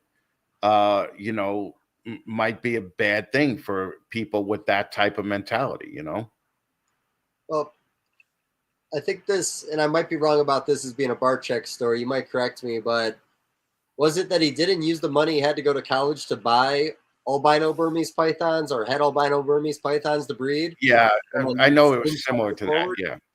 Yeah. There's probably not a lot of that going on like it used to be. But there was a lot of opportunity early on because, again, it was a lack of competition. There was a lot less available in the hobby. We were stuck to just a couple genes. When you add 300 genes to a species, it's going to make things highly competitive. Right.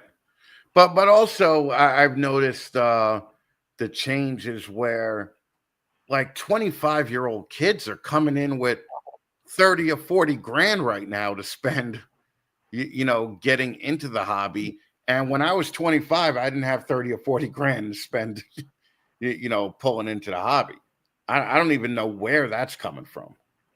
No, I mean, again, I've already name dropped, but we all remember Ben Rennick coming and doing that.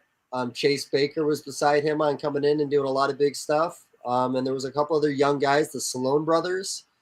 There was a small niche or a small group of people that did invest big back then, but you're right, for the most part, it wasn't that generation. But now it is that generation. It's a lot of young guys, and I just don't think it's a bad thing. They modernized the industry. Did that word come out right? Yeah, that came out right. It's better than I said gargoyle before. So I think you said chalupa. Chalupa? Is that what I said? Yeah. Yeah, no. Okay. So if you were to encourage somebody into getting into the hobby right now, what would you tell them? No unrealistic expectations. I find in this hobby in the beginning, a lot of times you're your own worst enemy. I made a lot of mistakes early on in the hobby, switching species, trying to follow trends. I got out of bows because I thought I was going to lose them because of the Lacey Act. I got into ball pythons, didn't really enjoy it very much. I had to rebuy back all my bows, and I found out I was allowed to keep them anyways. Like, very indecisive, but also I was very fearful in the beginning because I was doing factory work and I was putting all that extra money into it, and it just couldn't fail in my eyes. Otherwise, I was always going to work in a factory. Right. And really, the only thing that got me out of the factory was creating an assembly line at home for display cases. But no unrealistic expectations. Don't be afraid to come on a species like ball pythons. Understand what you're getting into. If you have a good mentor or somebody who's going to guide you in the right direction and not just try to get the most out of you for a sale, it's always a good thing. These Patreon groups, I think, can go a very long way with a lot of the newcomers.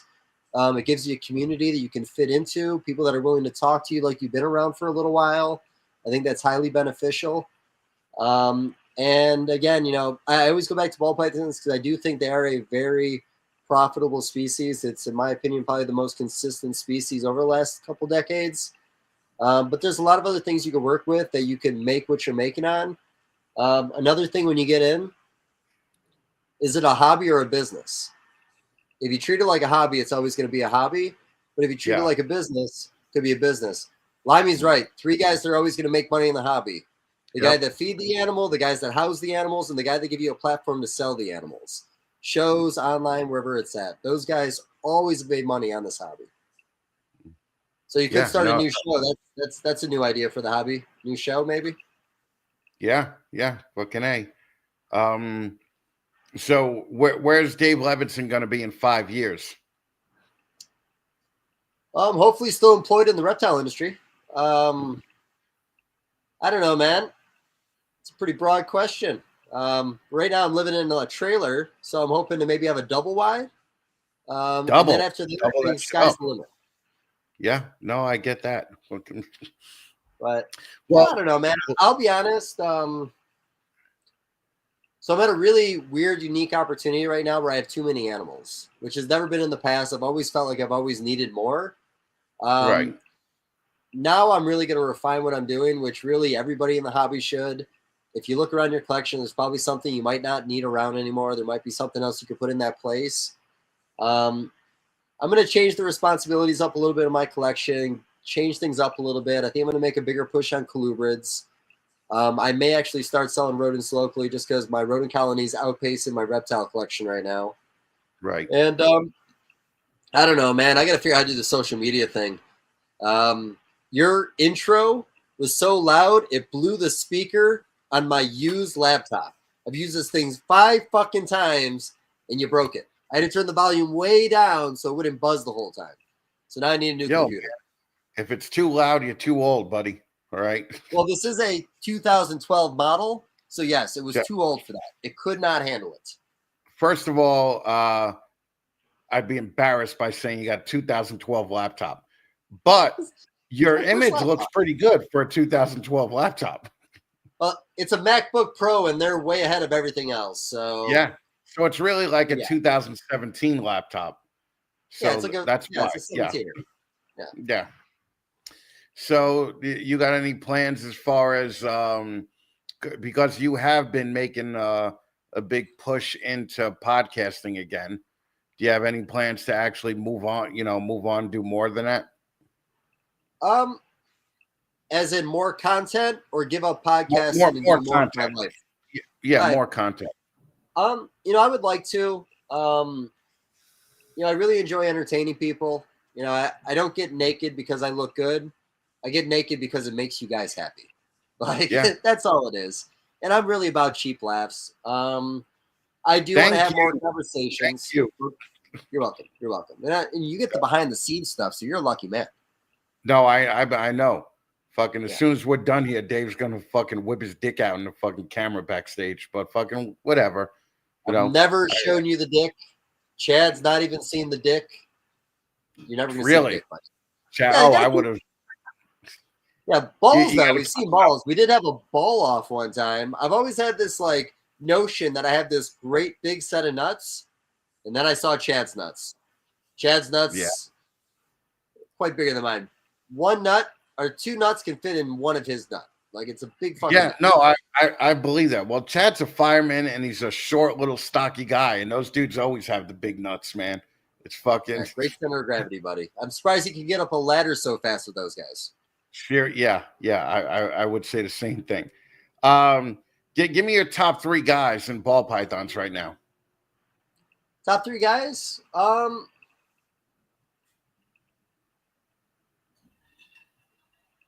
That's a weird question. Well, of course, Justin's always going to be in the rankings there because there's things he's doing that gives everyone else motivation. So I'm always going to put him up there. I love what Bob Vu does in the community. I like where his collection's gone. And I'm going to give a shout out, honestly, because Limey's here, Grant and Mary. I love the guys that stuck it out with the paint project. I always thought it was a beautiful animal. It was one of those few early on that if I really cared about ball pythons, I would have bought. I love that they're actually doing relevant stuff with that project now. Right. Yeah, no, Limey is still top guy, but Limey really doesn't do much social media. Limey doesn't. He definitely didn't hop on the crowd on things like Instagram and YouTube and all that other shit. Um, but Limey's also one of those guys where when you talk to him, he's a jokester and he's fun and all that, but you could tell it's all about the animals with him. He's one of those dudes that it really is all about the animals. A little bit about the party in the old school days, but fucking but even now, I mean, fucking. If I was going to get back into ball pythons, Limey would be someone that I bought from. No, that's fair. I bring it up on podcasts all the time, but I went from helping guys at a reptile show sell not the best animals and broken aquariums to being able to help Limey for a couple years. Helping Limey really helped me behind the table. It was 2 years of just practicing, talking to customers, and when I got behind my own table, I just went off running, man. It just worked out. So the transition of working under him, like you said, his house was always really beautiful. The basement was always his ractodactylus stuff, his turtle setup. Everything was very nice and functional. He had his ball pythons up top. Everything was always clean. And he always had great animals at the shows. Oh, yeah, he hated talking to people. I fucking love talking to people. No, I understand. I definitely understand that part, right? It's not a bad thing. And like I said, another new person thing, if you had somebody that helped you get there and they're willing to maybe have you behind the table and work with them a little bit, it's very beneficial. A lot of people don't do well behind the table, and there's a reality. Right. Yeah. Well, a lot of people still, like we were just at the Georgia show, and the salesmanship, I would say, was great with 85% of the people there, but there you did still just see 15% of those people sitting behind the table on their cell phones, not paying attention to anything. And I will say this: the difference between that and in Canada, it was I went to CRBE last year, and everybody was excited to be there. Okay. Yeah. Like everybody was at the table, in front of their table, trying to get you to look at their shit. So I think that a lot of people have to realize if you are treating it like a business thing, you're just sitting behind the table at a show looking at your cell phone. Don't bitch about making no money. Yep. The passion goes a long way in sales. When it seems like you care about what you're doing and what you have in front of you, reflects good on your business, reflects good on your animals. And I think outside looking in, people want to work with people like that. Yeah. Yeah, without a doubt. So, all right, Dave, you got anything else to say? I'm going to fucking kind of wrap this up now. I never know how to gauge these conversations with you, man. I thought it'd be a little weird. I didn't realize how professional we were going to be tonight.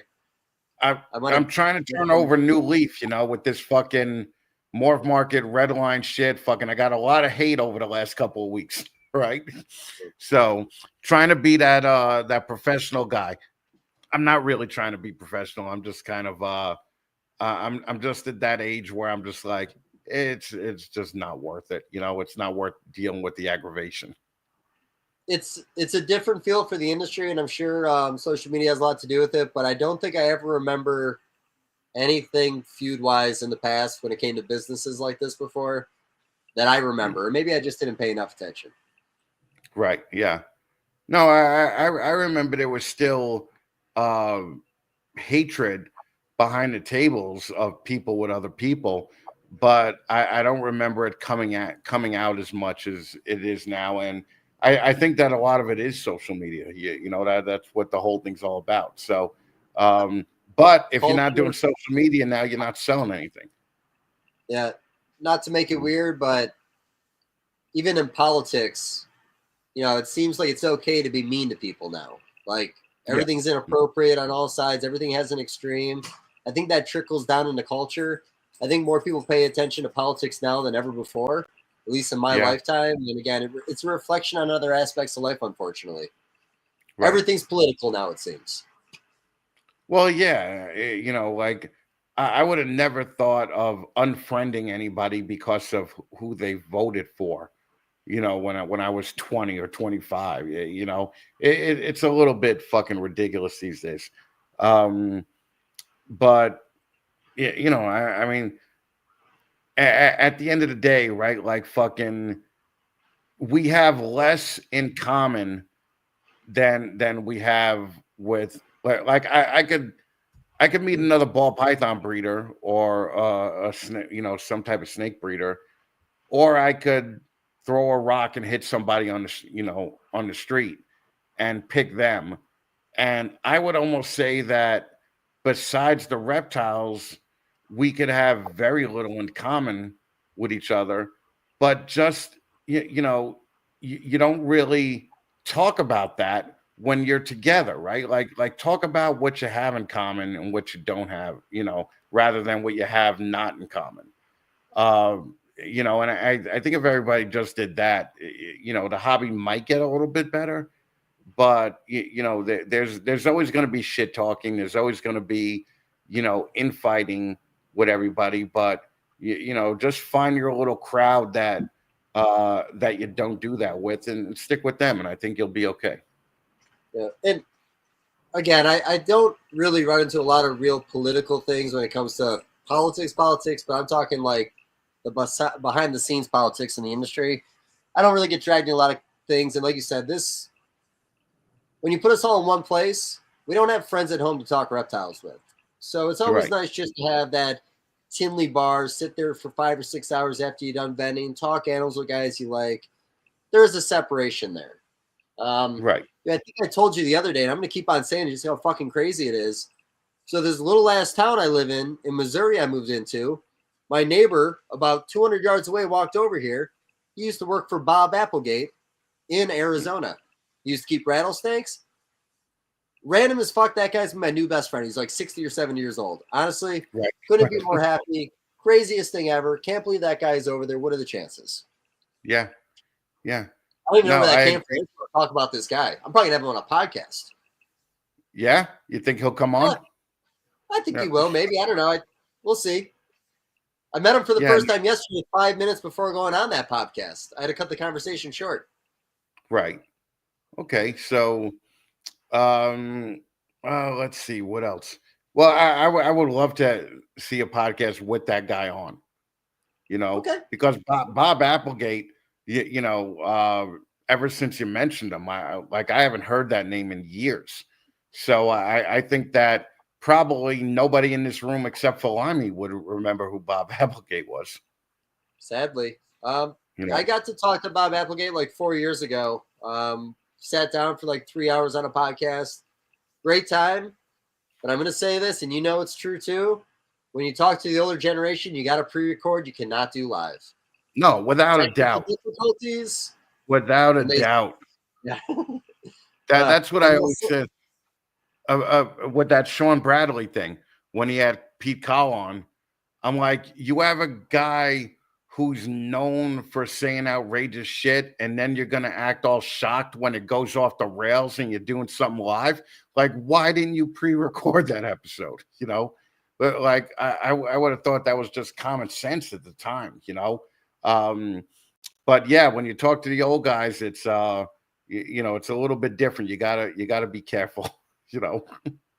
You gotta be careful. And you know what? And here's the reality. I'm sure you're in the same boat as me, maybe. I would have had Pete on years ago.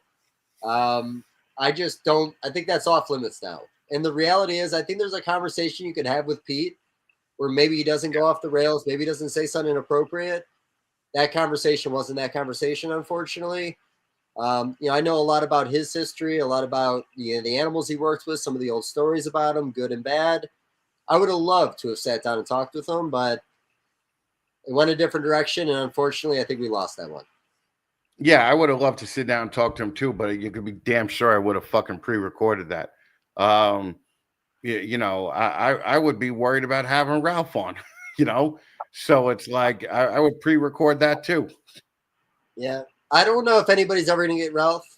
I want him as bad as you guys do, but I don't know if anybody's ever going to get Ralph, man. Yeah, but here's the thing, man. I probably came into this episode a little bit aggravated tonight. because I saw Dan and Colette Sutherland on a podcast tonight, and the podcast only had 30 people in it or whatever, and I was like, this is insane that these two legends fucking have only 30 people coming in. Now, they might not have told anybody that they were going to be on. There might not have been any advertising for it. I don't know the backstory to it, but man, if I was able to get Dan and Colette on, like, that would be a major win for me.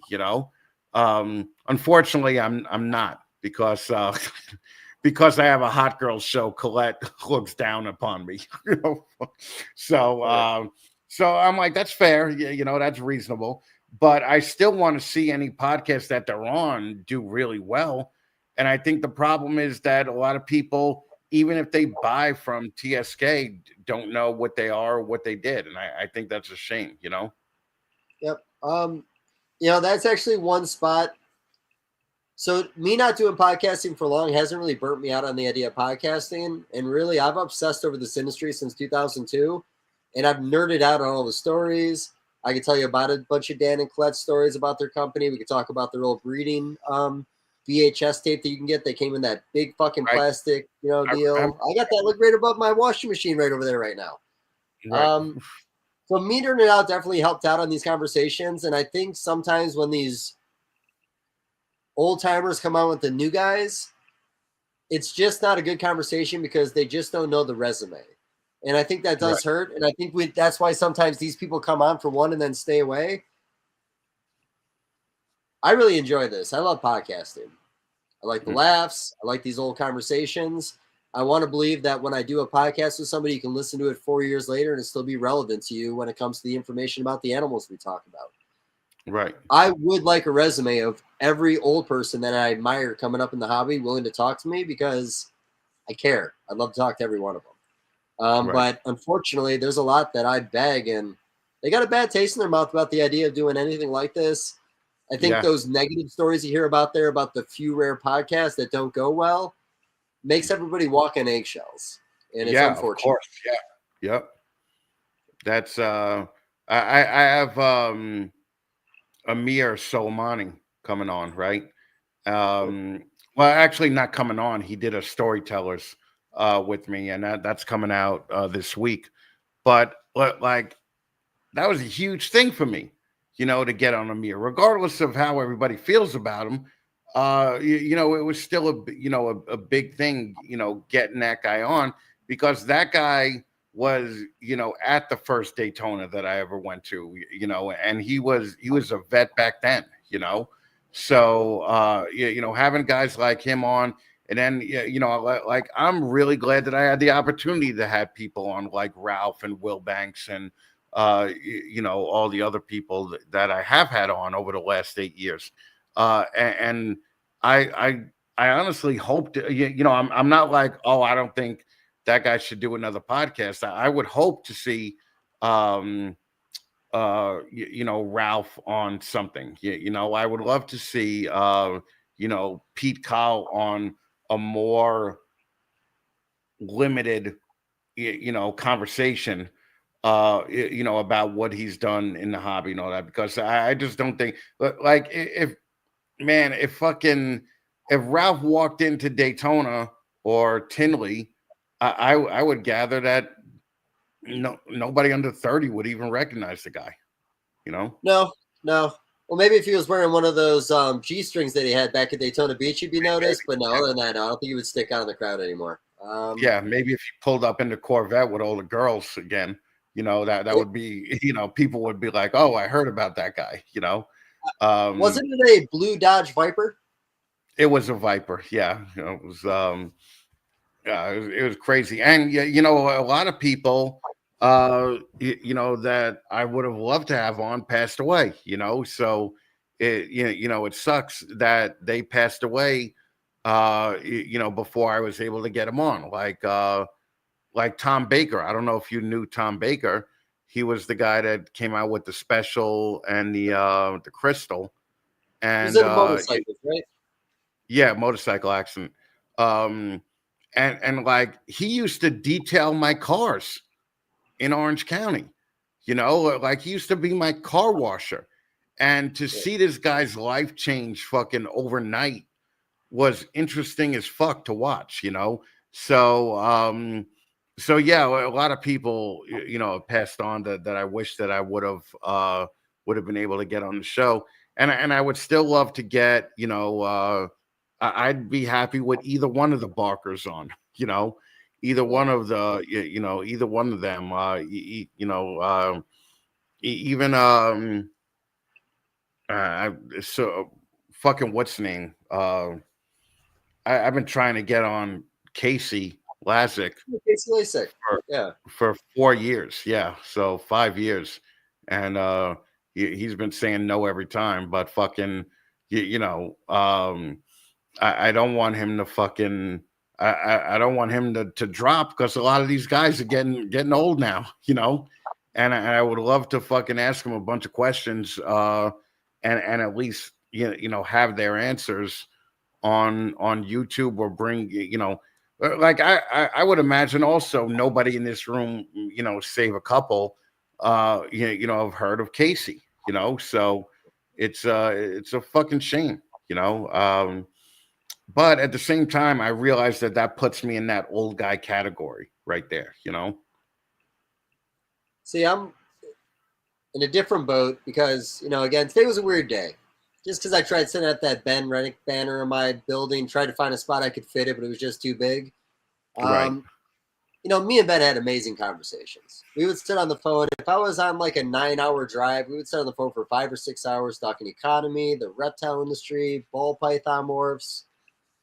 I would have loved to have had something with him before he passed away. And, you know, Forrest, another really good buddy of mine, me and him, same deal, had a lot of really great conversations. And fortunately, I got to do one podcast with him, like literally like 2 days before he passed away.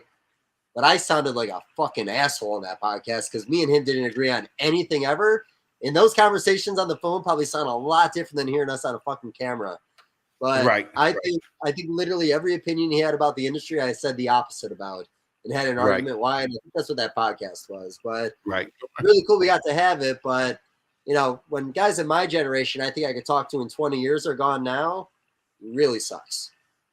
Yeah. Yeah. Forrest was great. Forrest came on the show a couple of times. I used to love having him come on. And I had him on once before he passed. Or no, once before I met him in person, and then the second time after I met him in person. And that second one with him was so good, you know, like that's why, you know, I always say to these people, if you get a chance to meet these people at the shows, fucking walk up and fucking say hello and fucking meet them, because your whole perspective could change, you know, of getting to meet these people versus just being internet friends with everybody, you know. So Forrest was a good guy, you know, or was a good guy. He was friends with a lot of the old heads in the hobby that don't really talk to our generation very much. The Bells, he's had himself around other people like that. And he got to tell the stories he heard from them, and that's what made him even more interesting because he hung out with all those old guys that were in the hobby. Right. So he said, used to love talking to him, used to be on the phone with him for hours. Like I said, love debating him. But yeah, man, like I said, I got my bucket list too. A lot of it's some of the older generation people, but yeah, if you guys I wish to talk to of mine, I guess I'll just say that again. Yeah, no, I gotcha. So, all right, do we want to end on a happier note rather than that? Ooh, how do we get it back to happy? We can get to happy. Oh, you know, we could get fucking show them balls off. Fucking let's go. So yeah, Limey, I know. All right, relax, killer. All right. Fucking Limey. Jesus Christ. When's your next show? Reptile show. Well, I know. There's no other shows. Well, there is a full midget strip thing coming up pretty soon in Missouri. I might go check that out. I haven't been to one since Bridget the Midget. Wow. You know, I met her in LA. Yeah, no, I definitely she worked for you could rent her through midget.com because we rented 6 midgets for a show one night, and she was on the list where you could rent her. She was a lot more expensive than just the unionized midgets that that we hired. But yeah, still, Do they fall in it the is- Actors Guild, or how does that work?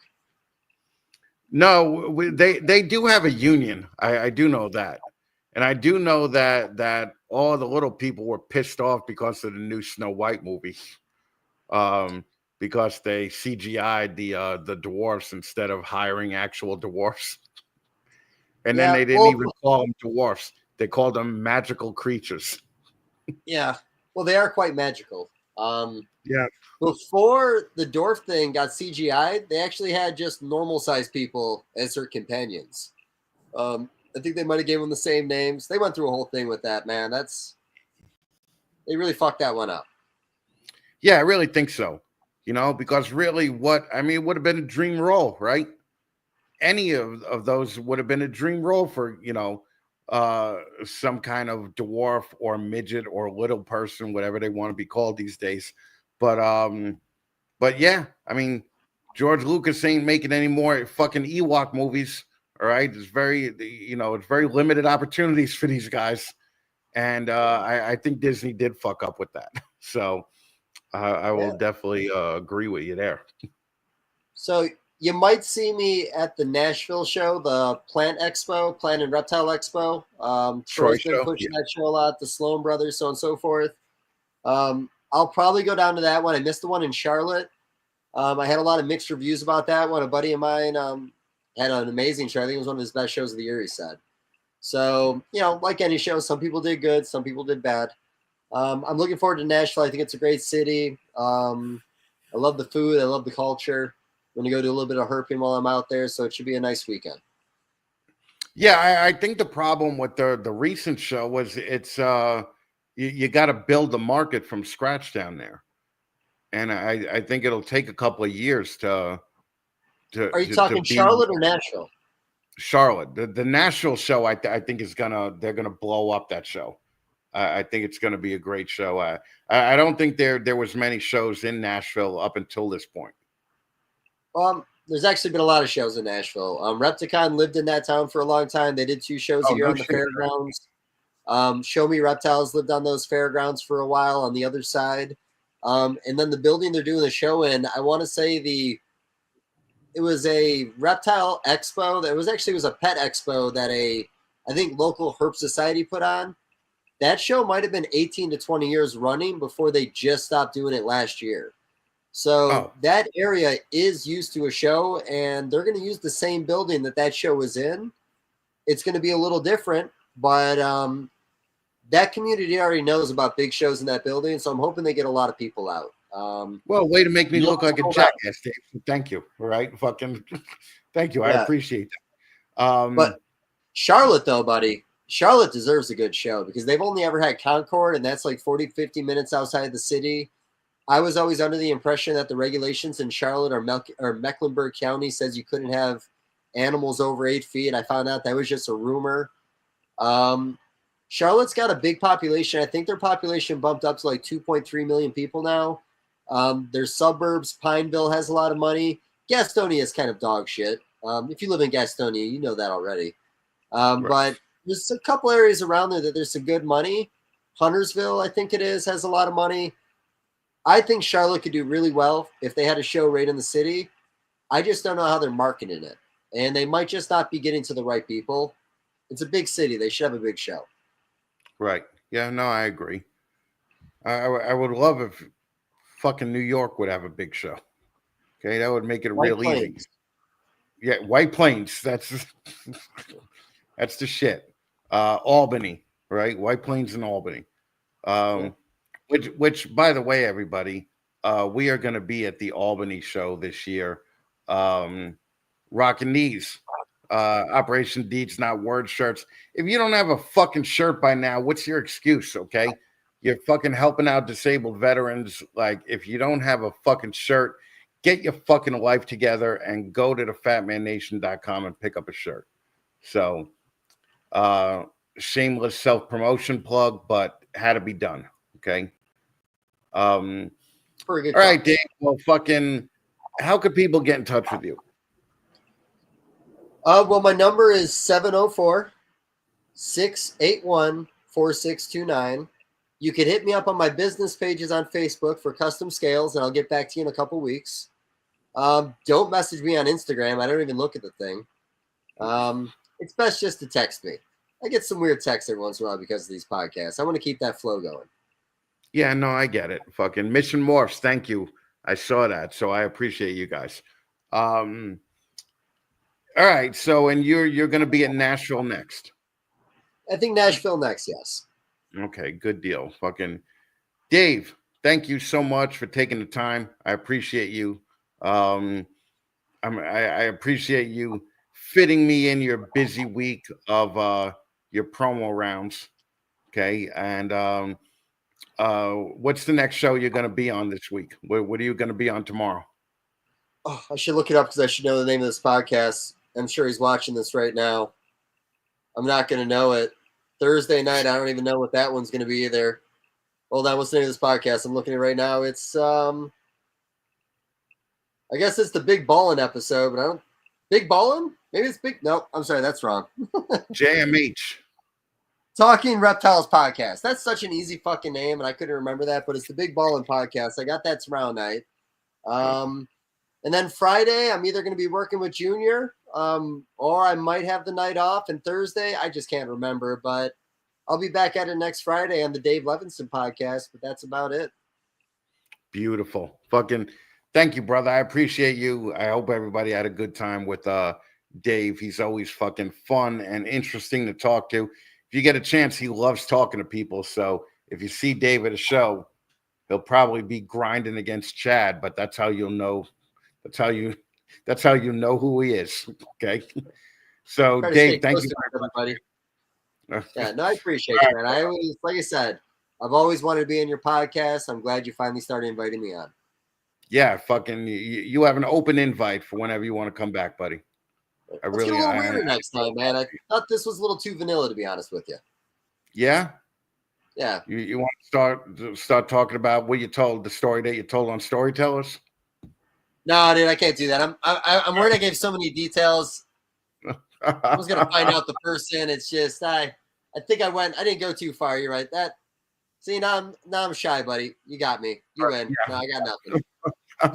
All right. Well, if you want to hear that story, join the Fatman Nation Patreon. Okay, the Storytellers series. Dave Levinson told something pretty interesting about himself. Thank you, buddy. I appreciate you, man. Hang out backstage for 5 minutes. I'll be there in a minute. All right. Later, bud. Thank you, man. Well, that's about it, guys. Hold on one second. Let's just fucking. Oh, I guess I'm on full screen now. Why isn't there a background? There you go. Okay. No. There we go. Okay.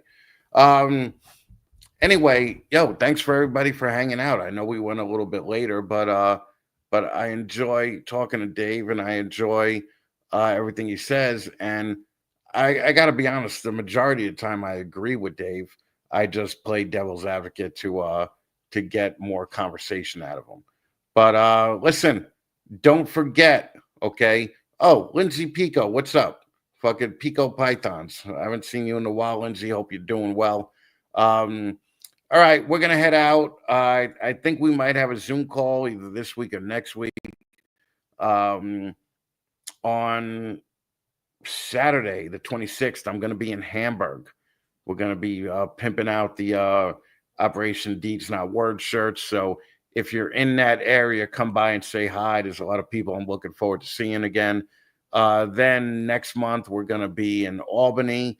And then in June, we're going to be at the Nassau Reptile Expo, which is nice because it's really close to home. So, all right, guys, I will see you this week. Just, make sure you follow me on Instagram and YouTube and Facebook and every other goddamn place there is to follow me, and you'll know what's going on. So we're going to head out now. I want to thank Sea Serpents for always killing it. Sea Serpents has been a sponsor, fucking since the beginning. If you don't have a Sea Serpents rack or incubator in your house, you need to get one.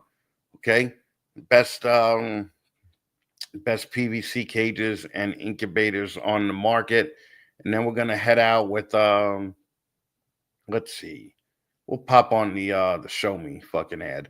Guys, thanks a lot. I'll talk to you next week. Bye-bye.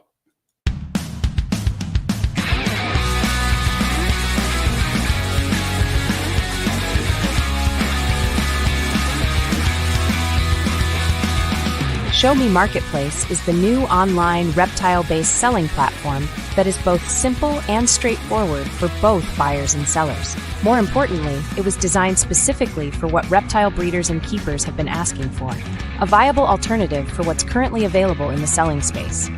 No complicated fees, no tiered membership plans. One affordable price gives you access to everything you need, plus unlimited listings from your own Show Me Marketplace store. That's right. More listings, more exposure, and no hidden costs. But that's not all. Sign up today and use code FATMAN-50 at showmereptileshow.com/marketplace and get 50% off your membership. Already a Show Me Show vendor?